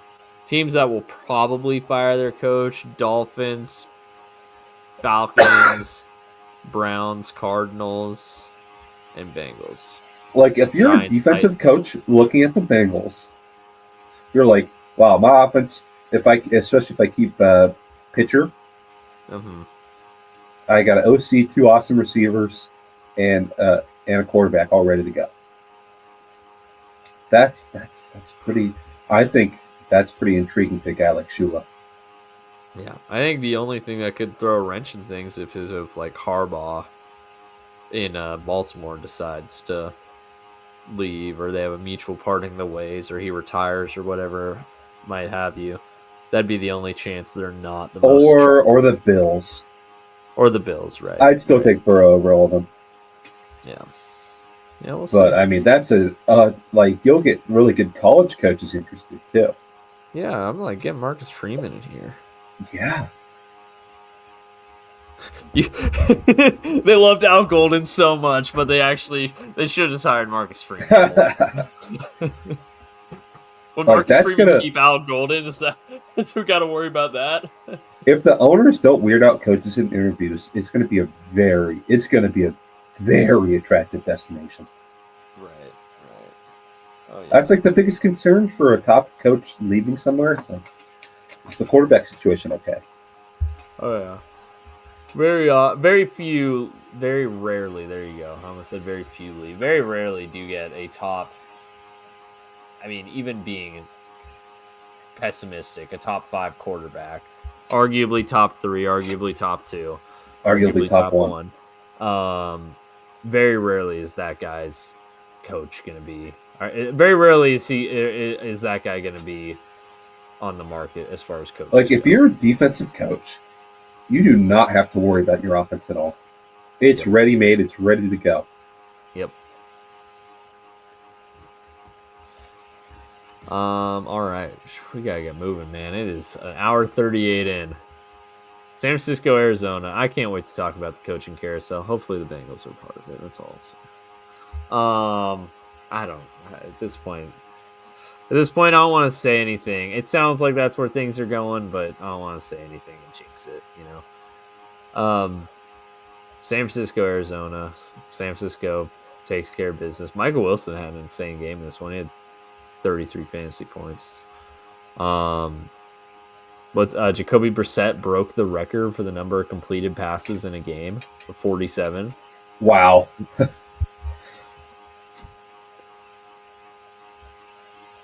Completed less than 10 yards per pass, but it's okay.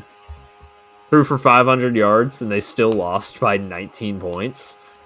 500 yards. I did not literally catch that. 452. I'm rounding up there. Threw for round up to 500 and they still lost by 19 points. They still got whooped. Yep. Told you the Cardinals are the Cardinals, man. I'm never going to worry about them until they make me take them seriously.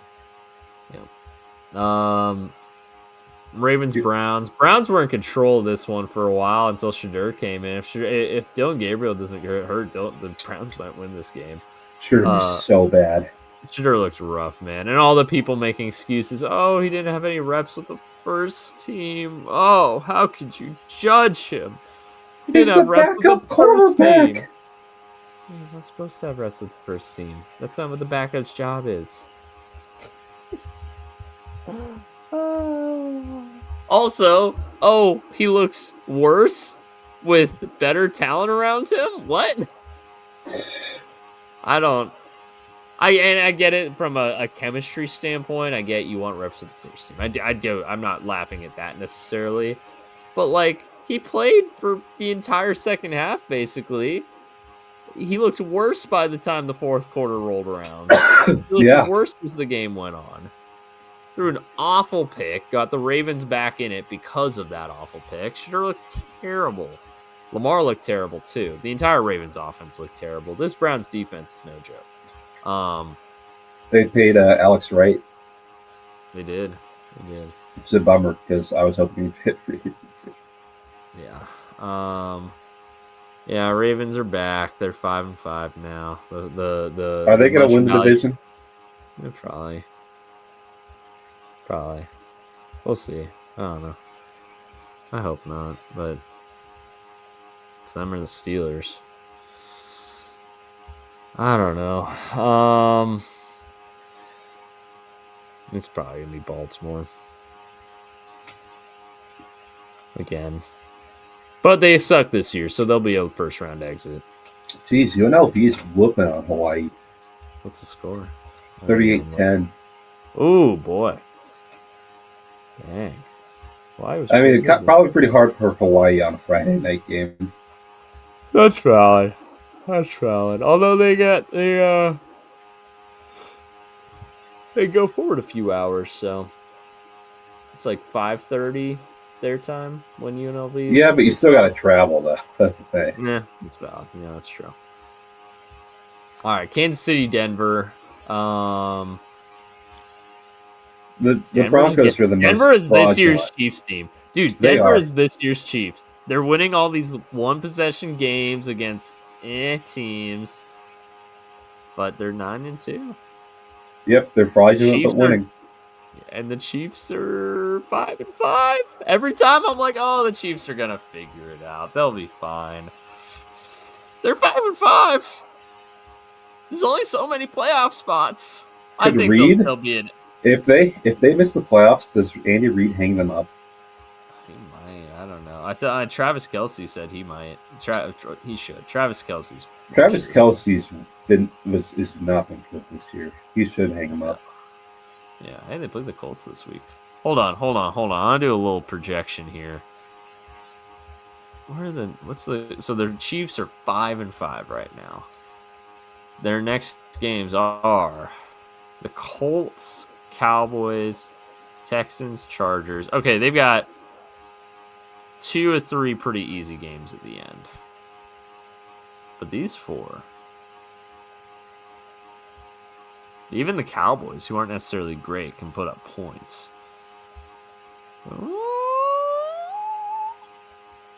Dude, we might be looking. I don't even want to say it. The Chiefs will find a way to be in it. We all know. Dude, imagine the year that Burrow that they fire Taylor. Taylor retires. Retires.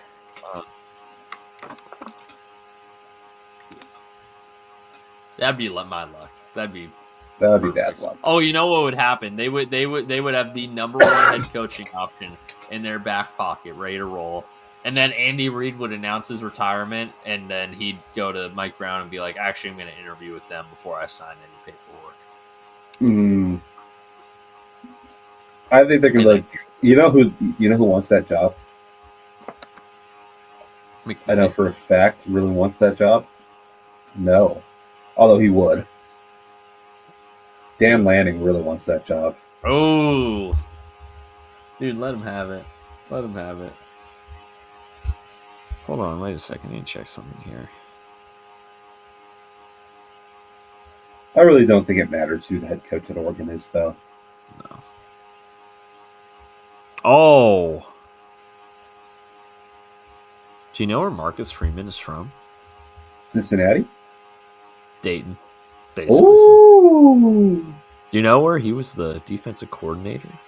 Cincinnati. From 2017 to 2020? Cincinnati. Yeah, Cincinnati. Bring him home. Bring him home. I would actually love Marcus Freeman as a hire. I like Marcus Freeman a lot. I hate how he's the Notre Dame head coach. Because I actually really like him, the man. Marcus Freeman for Al Golden. We'll trade you. Like Marcus Freeman, the man, really love him. He's a great guy. Just hate that he works for Notre Dame. I would love a Marcus Freeman hire, honestly. And all the people saying, oh, the Bengals wouldn't spend money on the coach. They might not. I don't know. But if they're ever going to spend money on a coach, it's when they got Burrow, Chase, and Higgins under contract for the long term. Mm-hmm. Like, come on. Maximize this window. Do it. Speaking of windows, is the Lions window closed? It's getting there. It's getting there. It looks like it might have shut. Looks like San Francisco NFC Championship was the window. That might have been the window. I think last year was part of the window too, but I think the injuries just were too much to overcome by the end, and you can't necessarily control for those. I saw something very interesting though, and it was Jared Goff in outdoor cold weather. The ball comes out way slower for him. Yeah. You know what that means? Small hands. Small hands. Yep. What was I gonna say? Yeah, window for Detroit's not looking great. The much ballyhooed 2023 drafts. Gibbs, Jack Campbell, Brian Branch, Sam Laporta. Those guys are all needing new contracts next year. Well, not needing new contracts next year, all up for new contracts. Yeah. They're going to have to make some choices. Yep. What's their cap situation look like? I think they've managed it pretty well. Like, the big contracts on the books are Sewell, Hutchinson, and I don't think they have any other really big contracts on the books. Oh, Goff. I think he has probably a pretty manageable contract.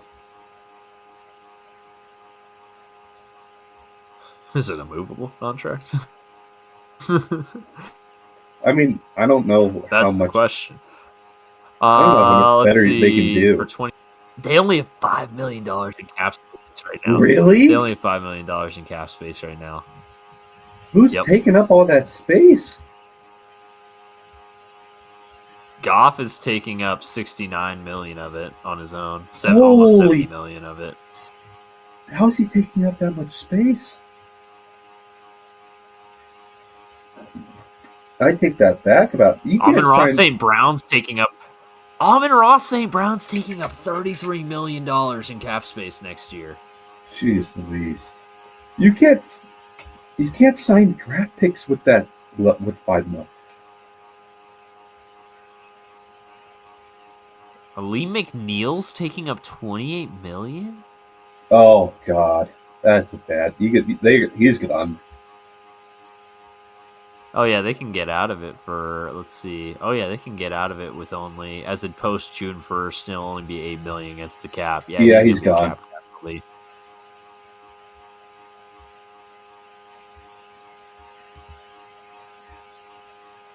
Oh wait, no, that's the savings. Okay.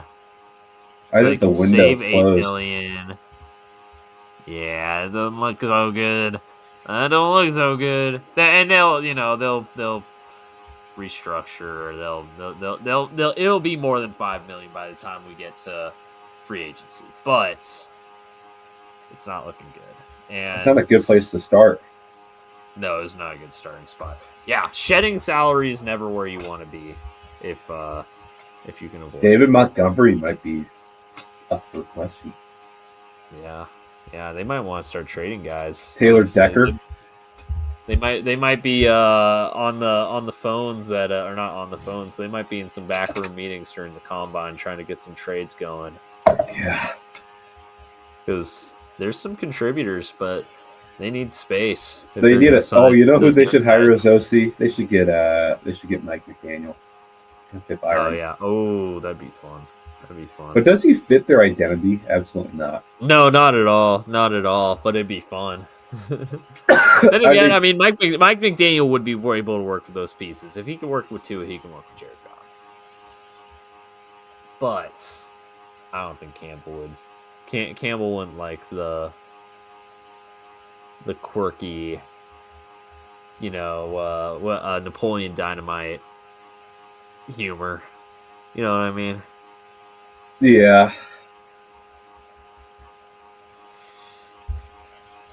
Yeah.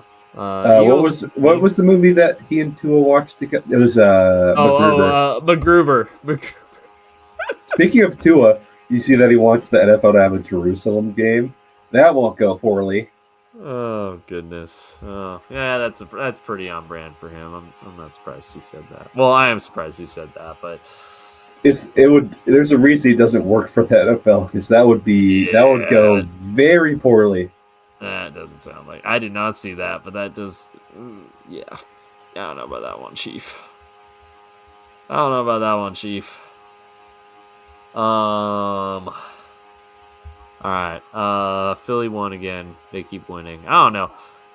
Philly's defense is really good. I still don't. Jalen Hurts looks so bad though. They need to fire their OC. He's gone too. Yeah. Brian Dable might get a job being an OC again. Yeah, I can see that. Shoot, I can see him getting a job as a head coach somewhere potentially. With the Bills, maybe. Yeah. Or not head coach of the Bills, OC of the Bills, yeah. But I could see a team getting desperate and wanting to hire a guy with head coach experience who knows offense. Honestly, you know who Dable could be interesting for? Who? The Titans. I was thinking the Titans actually. I really wonder if Dirty gets a job. I think there's definitely a chance Kubiak does. I don't think he'd be a good head coach, but I think there's definitely a chance he gets a job. I'm very curious if Dirty would though. Because I don't see anyone else likely. I think Carl Scott, the DB coach, could be a DC somewhere. I think people would be interested in him. Other than that, we don't have any big names on our staff because most of the assistants on offense, Kubiak brought in a lot of his guys. Especially for he brought Kubiak tree lifers with him to coach O-line and be the run game coordinator and stuff like that. Dudes who've been in the Kubiak system for 40 years, which has been awesome. Mike Denton is his name. And he looks like an O-line coach. He brought in all of his guys with him. I'm forgetting on most of their names, but I think we kept our receiver and running back coach, but they weren't grub guys though. They were just long-term NFL guys. Leslie Frazier's our assistant head coach, but I don't think anyone wants to hire him. And I don't think he really wants to have a big role. He's just there for he got hired to be a guide for McDonald because he's been in the NFL forever, and Mike McDonald's never been a head coach. Defensive guys the Stars, probably Carl Scott, the DB coach. His linebacker coach is a lifer. He got in trouble in the sign stealing scandal too, which is funny. Who else? I don't know who our D-line coach. I don't think so either. I don't think you see many D-line coaches becoming head coaches. Jake Peets, our pass game coordinator. I can think of a great example of a D-line coach who became a head coach, though. Who? Coach O? Jim Tom Sula. Oh, Jim Tom Sula. One of my favorites. Love that Oh, picture. man. Love that picture of him of all the odd jobs he worked. Yep. That's a good one. That was a good pull, though. I didn't expect know. that. As soon as you said you don't see many D-line coaches become head coaches, I'm like, I can think of one. Like the biggest one I know one for sure is Rex Ryan. Oh yeah. Okay. But like, there's not many Rex Ryans out there, right? I think like the biggest star on our offensive staff is our passing coordinator, Jake Peets, who was a holdover after Grubb got fired. He wasn't Grubb's guy or anything, though. He was a McVay guy, and McVay was pissed that we poached him. But like, he could be a rising star maybe as an OC. But like, our staff is not very poachable right now, other than our DB coach and our OC. Yeah. Like, it's not like the McDonald defense at the Ravens where he had a ton of his guys get poached, you know? Everyone was trying to hire his staff as DCs. But maybe, because like the way like hiring trends, especially for defensive coaches, have been like a certain tree has everyone get jobs. Like when Fangio was really hot a couple of years ago, tons of Fangio and Staley were hot. Tons of those guys were getting DC and head coach jobs.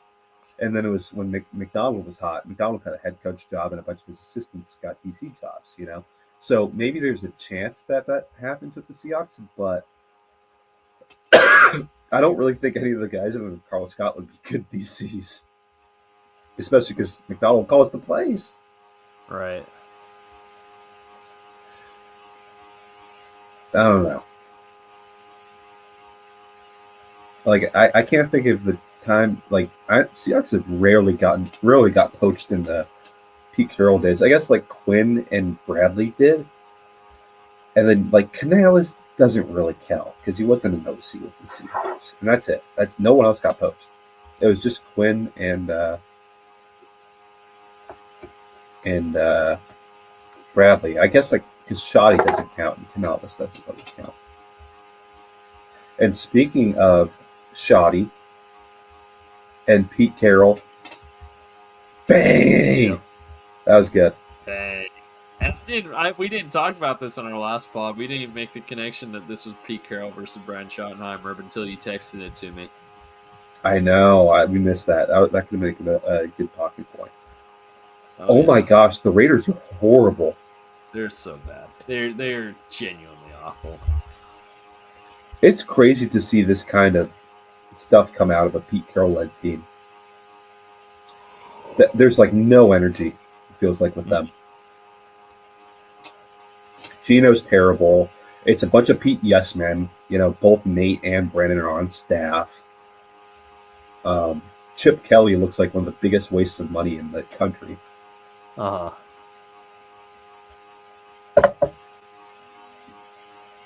It's them calling out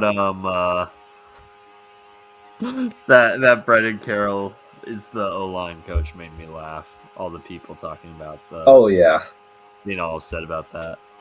Michael Switzer's wife, this Husky O-line coach, just liked all my tweets and like loving up on him.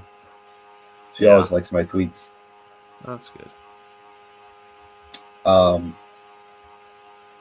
It's their O-line's horrible. Gino's been awful. Like all those Gino people, there's still plenty of them on Seahawks Twitter who like we should have gotten rid of Gino.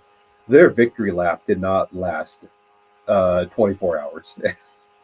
Yeah, no, it's been well, it lasted a little more because Monday night was okay, whatever. But no, I know what you mean. It didn't even last more than a day. Yeah. That was rough, man. And like I listened to some of Pete's pressers because you know how I feel about Pete. I still love Pete. It's bad. It's bad. I think he's getting fired because he was brought in to win. Yep. And like Max Crosby is the only guy on defense playing with energy. He's playing all his buddies. He's playing Tyler Lockett. He's playing Jamal Adams, and they're not playing particularly well. Nope. Yeah, they're. You got rid of Robert Spillane for Jamal Adams and Tremaine Pratt, and Robert Spillane's playing like a Pro Bowl linebacker. Jermaine Pratt's not even on the team anymore. Yep.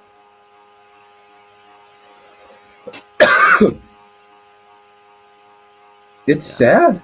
It's sad. It's like watching an old man not give it up. Yep. Just gotta the fries in the bag. Go to the Shag. That's like the old folks' home in like the Seattle area.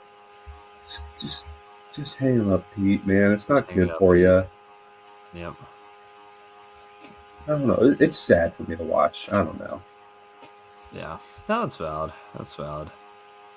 It's weird to see Pete Carroll. My go-to watch moment. I had a lot of criticisms of Pete Carroll in his last few years at Seattle, but you still saw Pete Carroll trademarks. You know, you saw energy, you saw passion. You don't see it with the Raiders. Mm-hmm. You see an inability to want to play young guys. You know. Mm-hmm. I know that's a big complaint for Raiders fans. Like second and third round picks were inactive.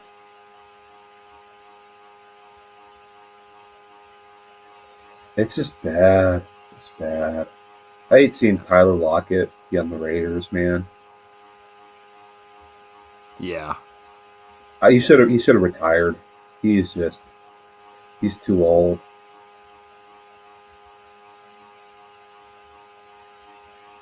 Yeah, let's talk about the Cowboys though. Yeah, they benched Pickens and CD for the first drive. Yeah, and then they just whoop on them. Yeah, well, and then they force feed both those guys the whole rest of the game. It's like, all right, here's your slap on the wrist. All right, you are. Did they even say what they did? They were out drunk the night before, missed curfew, I guess. Yeah, that's what I thought. They're in Vegas. What do you think they're going to be doing? Well, see, George Pickens was that was Jermaine Burton who was at the casino. Yeah, Jermaine Burton's at the casino. Hey, they're hanging out with Jermaine Burton. How's he been this year? He has been inactive for every single game. Healthy scratch every single game. Oof, that's not good. It is not. Shout out Tobin. Yep, shout out Duke Tobin. Oh, and shout out Zach Taylor too, because Jermaine Burton was Zach Taylor's guy. Really? Yeah. Great pick there, Zach. Good on the Cowboys for rallying after losing Marshawn Nealon too. Oh yeah, winning it for Nealon's awesome. Shoddy's shirt was pretty cool too. Did you see Shoddy's post-game speech? It's like, I think I was too harsh on you saying you would be a horrible head coach. Like, maybe you're not a great offensive mind, but I think you are a good leader, and I think the players do like him. Yeah. Oh no, I do think genuinely they do seem to respond well to him, especially in that offensive room. I think the fact that everyone, I personally thought it would just be kind of a you hire the offensive coach and you kind of bend to the will of the offensive coach, and you know what I mean. Like he's not gonna have like a full say. It's almost just a continuation of the McCarthy era. Yeah. But no, him being the one to bench CD and Pickens, and yeah, it was just for a drive, so it was a slap on the wrist. But like, having the guts to do that, I kind of respect that. I do, yeah. I mean, I'm happy for Shoddy because I always told you Shoddy's a really good guy. Yeah. Shoddy has always been a very good guy. Yeah, I always thought he wasn't a very good OC, but they're putting up points. I'm really genuinely happy for the Cowboys right now, which is a rarity. But I'm happy that they rally around him. I've never truly hated the Cowboys. You don't understand it. You don't understand. Yeah, but I'm an AFC fan, so it's the Chiefs and the Steelers for me personally. Yeah. So AFC fan, I can detach a little bit from it. All right, is it time to get into Week 12? Let's do it. All right. Well, holy cow! I said this was going to be a shorter one, and we're at 2 hours. I know. I'm starting to get exhausted. We're definitely going to. All right, we got to speed run this. Buffalo, Houston. What's up with Buffalo, man? I just don't know. I do not know. They're like so on and off, you know? They really are. Their offense was horrible in this game. The offensive line was god awful. Spencer Brown looked terrible. They benched him, and Van Roten looked terrible. And Van de Mark, not Van Roten. Was it 8 sacks? Yeah, 8 sacks. Most and the Texans have a great defense, but damn. 8 sacks a lot. I mean, and part of it is their DBs lock down their mid receivers. Yeah. They've never gotten Allen a good receiver. They got a washed Stephon Diggs. Oh, well, Stephon Diggs wasn't washed when they got him. He was good for the first few years in Buffalo. They've never surrounded Josh Allen with great talent. That's fair. That's true. And it's a total waste. Imagine if they hadn't traded for Stephon Diggs and they'd used that pick on Justin Jefferson. Like the Bengals did. Yeah, that would have been insane. Yeah. Imagine that connection. Holy cow. Yeah. Like, I think there's a chance they could trade Josh Allen. I don't think so. Unless he's getting a little older. He's still in his late 20s. He was in college for a while. Let me see. How old is Josh Allen? He was drafted in 2017, right? 2018. He's 29. He turns 30 next May. He turns 30 next May. Okay, maybe I'm reacting, but like you're not doing enough for him. Yeah. For the Houston side of things, that defense is Davis Mills your quarterback of the future? No, I'm not going that far, but he might be a good trade chip. No, he's on 1-year deal, so he won't be a trade chip. He's going to get a nice deal somewhere. Yeah. I'm sick of these Stanford quarterbacks, man. Hey, Tanner McKee's still out there, too. Slow mesh Tanner McKee. Let's go. All right. Pittsburgh, Chicago. We're on to the picks. You won last week. Let's go. You won last week. I think. Am I in the lead now? No, I'm still ahead by 1. Oh, I'm getting back. Yep. You're finally getting your get back a little bit. I can't remember. Did you pick first on? I honestly don't. I think you picked first. Yeah, I did pick first. Yeah, you're right. Pittsburgh, Chicago. Part of me doesn't want to pick. I don't know. I feel like Chicago's down for a letdown, but Pittsburgh's might be playing Mason Rudolph because apparently Aaron Rodgers hurt his hand pretty bad. I think he fractured his wrist or something. That's what they worried about. Well, I think that's what they're worried. I don't think it ended up being that bad because he's questionable for this game. He's not officially out. Okay. I think if it was a wrist fracture, he'd be out. Yeah. Chicago's playing with a lot of momentum right now. Give me Chicago. I think they can cover this one. I think they're due. Give me the points. Chicago's going to win outright. It'll be close. I'm curious about how Caleb deals with a decent defense. All right. There you go. New England, Cincinnati. Maybe Burrow's back. Maybe he's not. It sounds like that decision's probably going to be made tomorrow. So as we're sitting here on Friday, Saturday, we're making a decision. Everything I've heard suggests he's playing, but everything I see on paper suggests it doesn't matter because our defense is so gosh dang awful.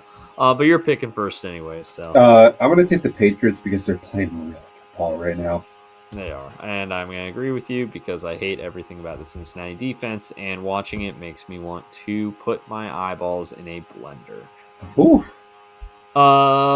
Lions, Giants. Lions 10-point favorites at home. They're wearing the blackout, which I guess some people said was cursed for them last year. They beat the Bucs in them. They beat the Seahawks in them last year. Okay, never mind. Their debut. Yeah. Giants are starting to lose some momentum. They just lost by 7 at home to the Packers. I think they can lose by 10 on the road to the Lions. Give me the Lions here. This is the Jameis Winston-led Giants, by the way. It is. It was last week, too, though. Well, that was midway, though, I think, right?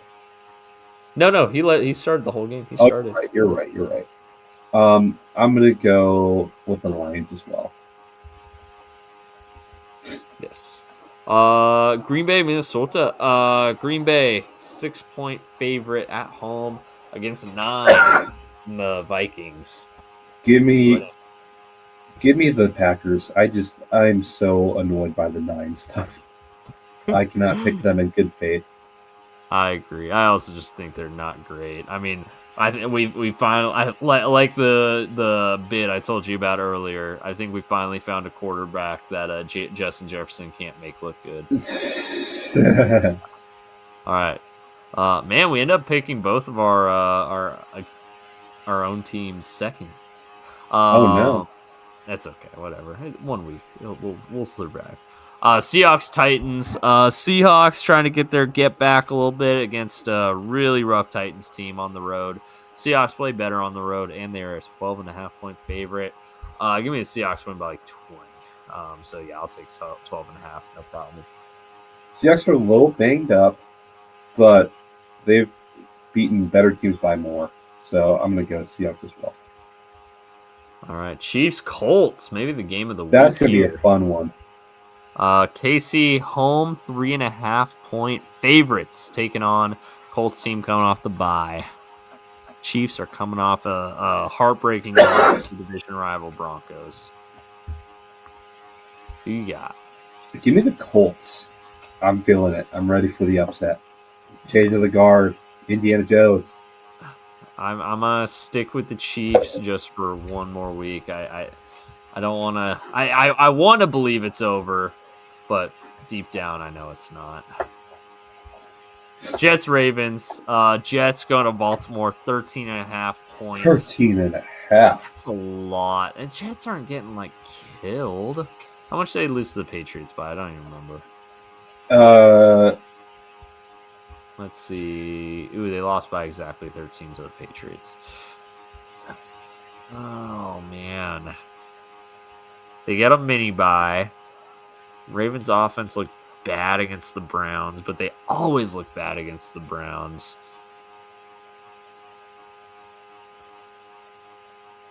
Shoot, I actually don't know what direction I'm going here.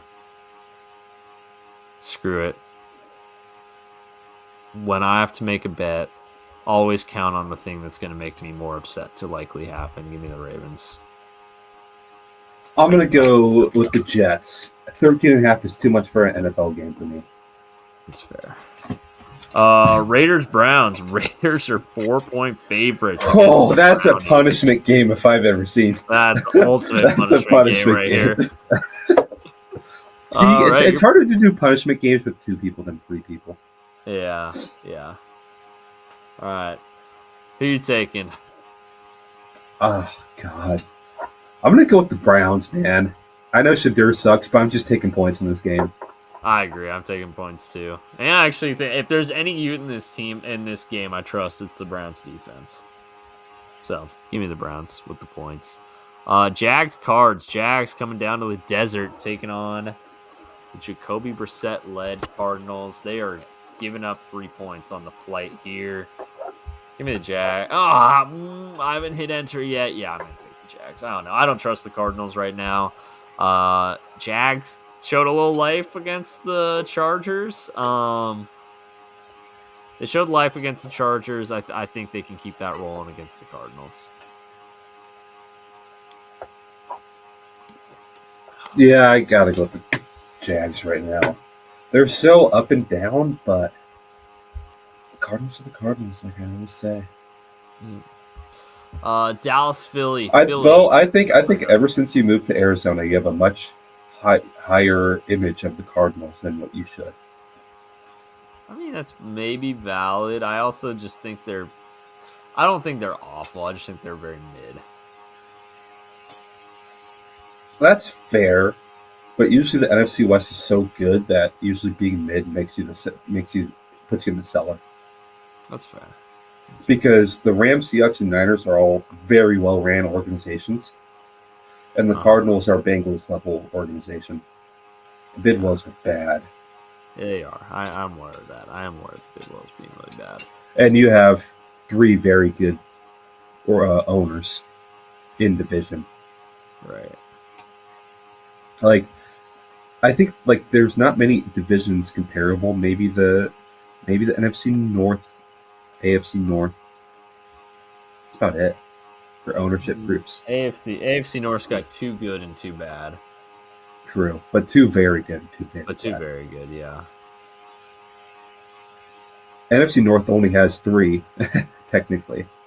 I'd say the NFC, Mara's controversial. Jerry Jones is, I'd say the new commies leadership seems like That it's is, pretty yeah, good. it does seem pretty And good. Lurie's an awesome owner. Lurie He might is. be the best owner in all sports right now. That's a good one. That is a good one. Mara is a good owner, but he just can't get it right. Yeah. I don't think it's his fault. I don't think it's Mara's fault. Trying to think of all the other, not really the NFC South. Trying to think, is there a division that doesn't have like a truly awful owner? No. Spanos for the Chargers is terrible. South for both of them have one crappy at least. Yeah. North's AFC East is Jason Ross. North, the Bears aren't good owners. Like they're a steam family, No. but they're not good football owners. No. And then the Rosses in Miami kind of ruin the AFC. Well, you got Johnson in the East. Oh, and Woody Johnson. Duh, how did I forget Johnson? Yeah. Yeah, I'd say the NFC West is probably the best top to bottom. You happy there a little bit? The NFC South or NFC East depends on how you view Jerry. I think that's where it really hinges. Because Jerry can open his pockets and he cares. But he meddles too much. But he meddles, yes. Like the Micah Parsons stuff. Michael Parsons, yeah. And his history at school picket lines. Yeah, it's rough. Hey, speaking of the NFC East, though, look what game that we got on tap now for our next pick. This is honestly a lot more interesting than it was a few weeks ago. Oh, 1,000%. Because Philly's rolling, but their offense is still kind of bad. This is gonna be a shootout. Wait, no. Not a shootout. This is a movable force versus stoppable object. Yes. And on one side, but then an immovable force versus an unstoppable object on the other.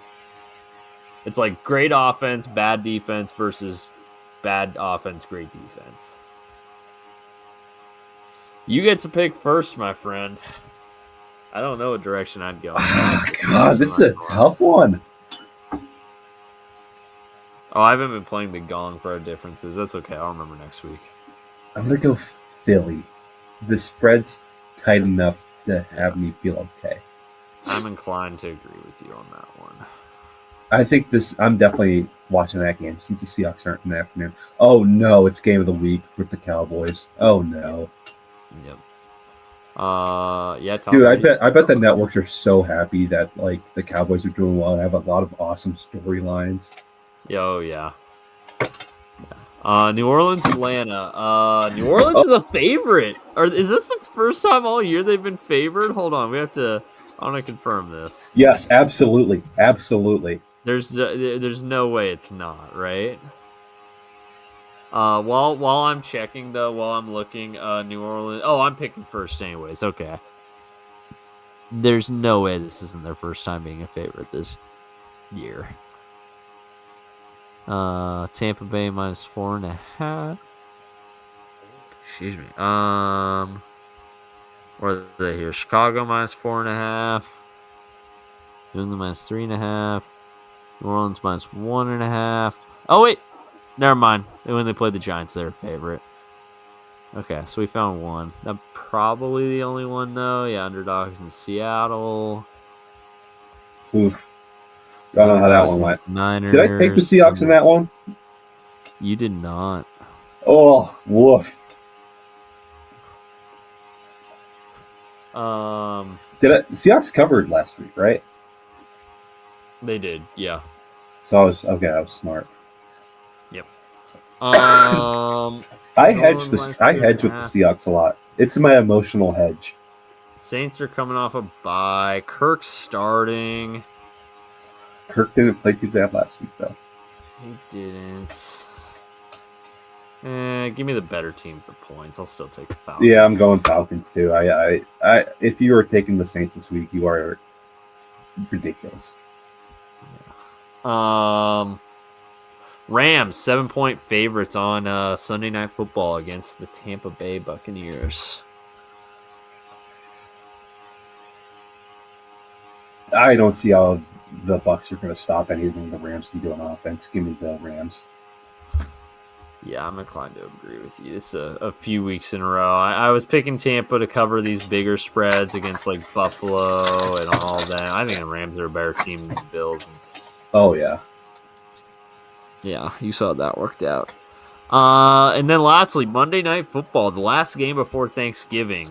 We got Carolina and San Francisco. San Francisco is a 7-point home favorite against the Panthers.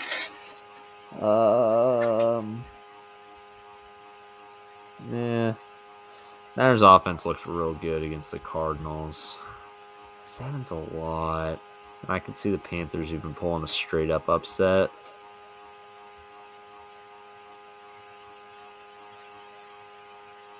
Nah, give me the Niners. Give me the Niners. I'm the biggest hater. Give me the Panthers. All right, fair enough. I like it. Hey, that's going to keep things in. I love when we have a difference on Monday night because it keeps it interesting all the way to the very end. I love that. So let's see our differences. Are Chicago, Pittsburgh, KC, Indy, Baltimore, New York, and San Francisco, Carolina. So 4 differences. We'll see how they turn out. And pretty. All of them are on pretty interesting games too. Yeah. So we'll see how that goes. But that is it for this edition of the West Coast Draft Podcast. Fun as always. We'll be back probably early next week. We'll probably want to get both the pods done early so that it doesn't interfere with family stuff. We'll see how that goes. Any closing thoughts, Mr. Jokinen? If one of us is hopped up on cold medicine, all of us is hopped up on cold medicine. If one of us sick like, all of us sick like. If one of us subscribe, all of us subscribe. Thanks for watching. Drive safe, folks.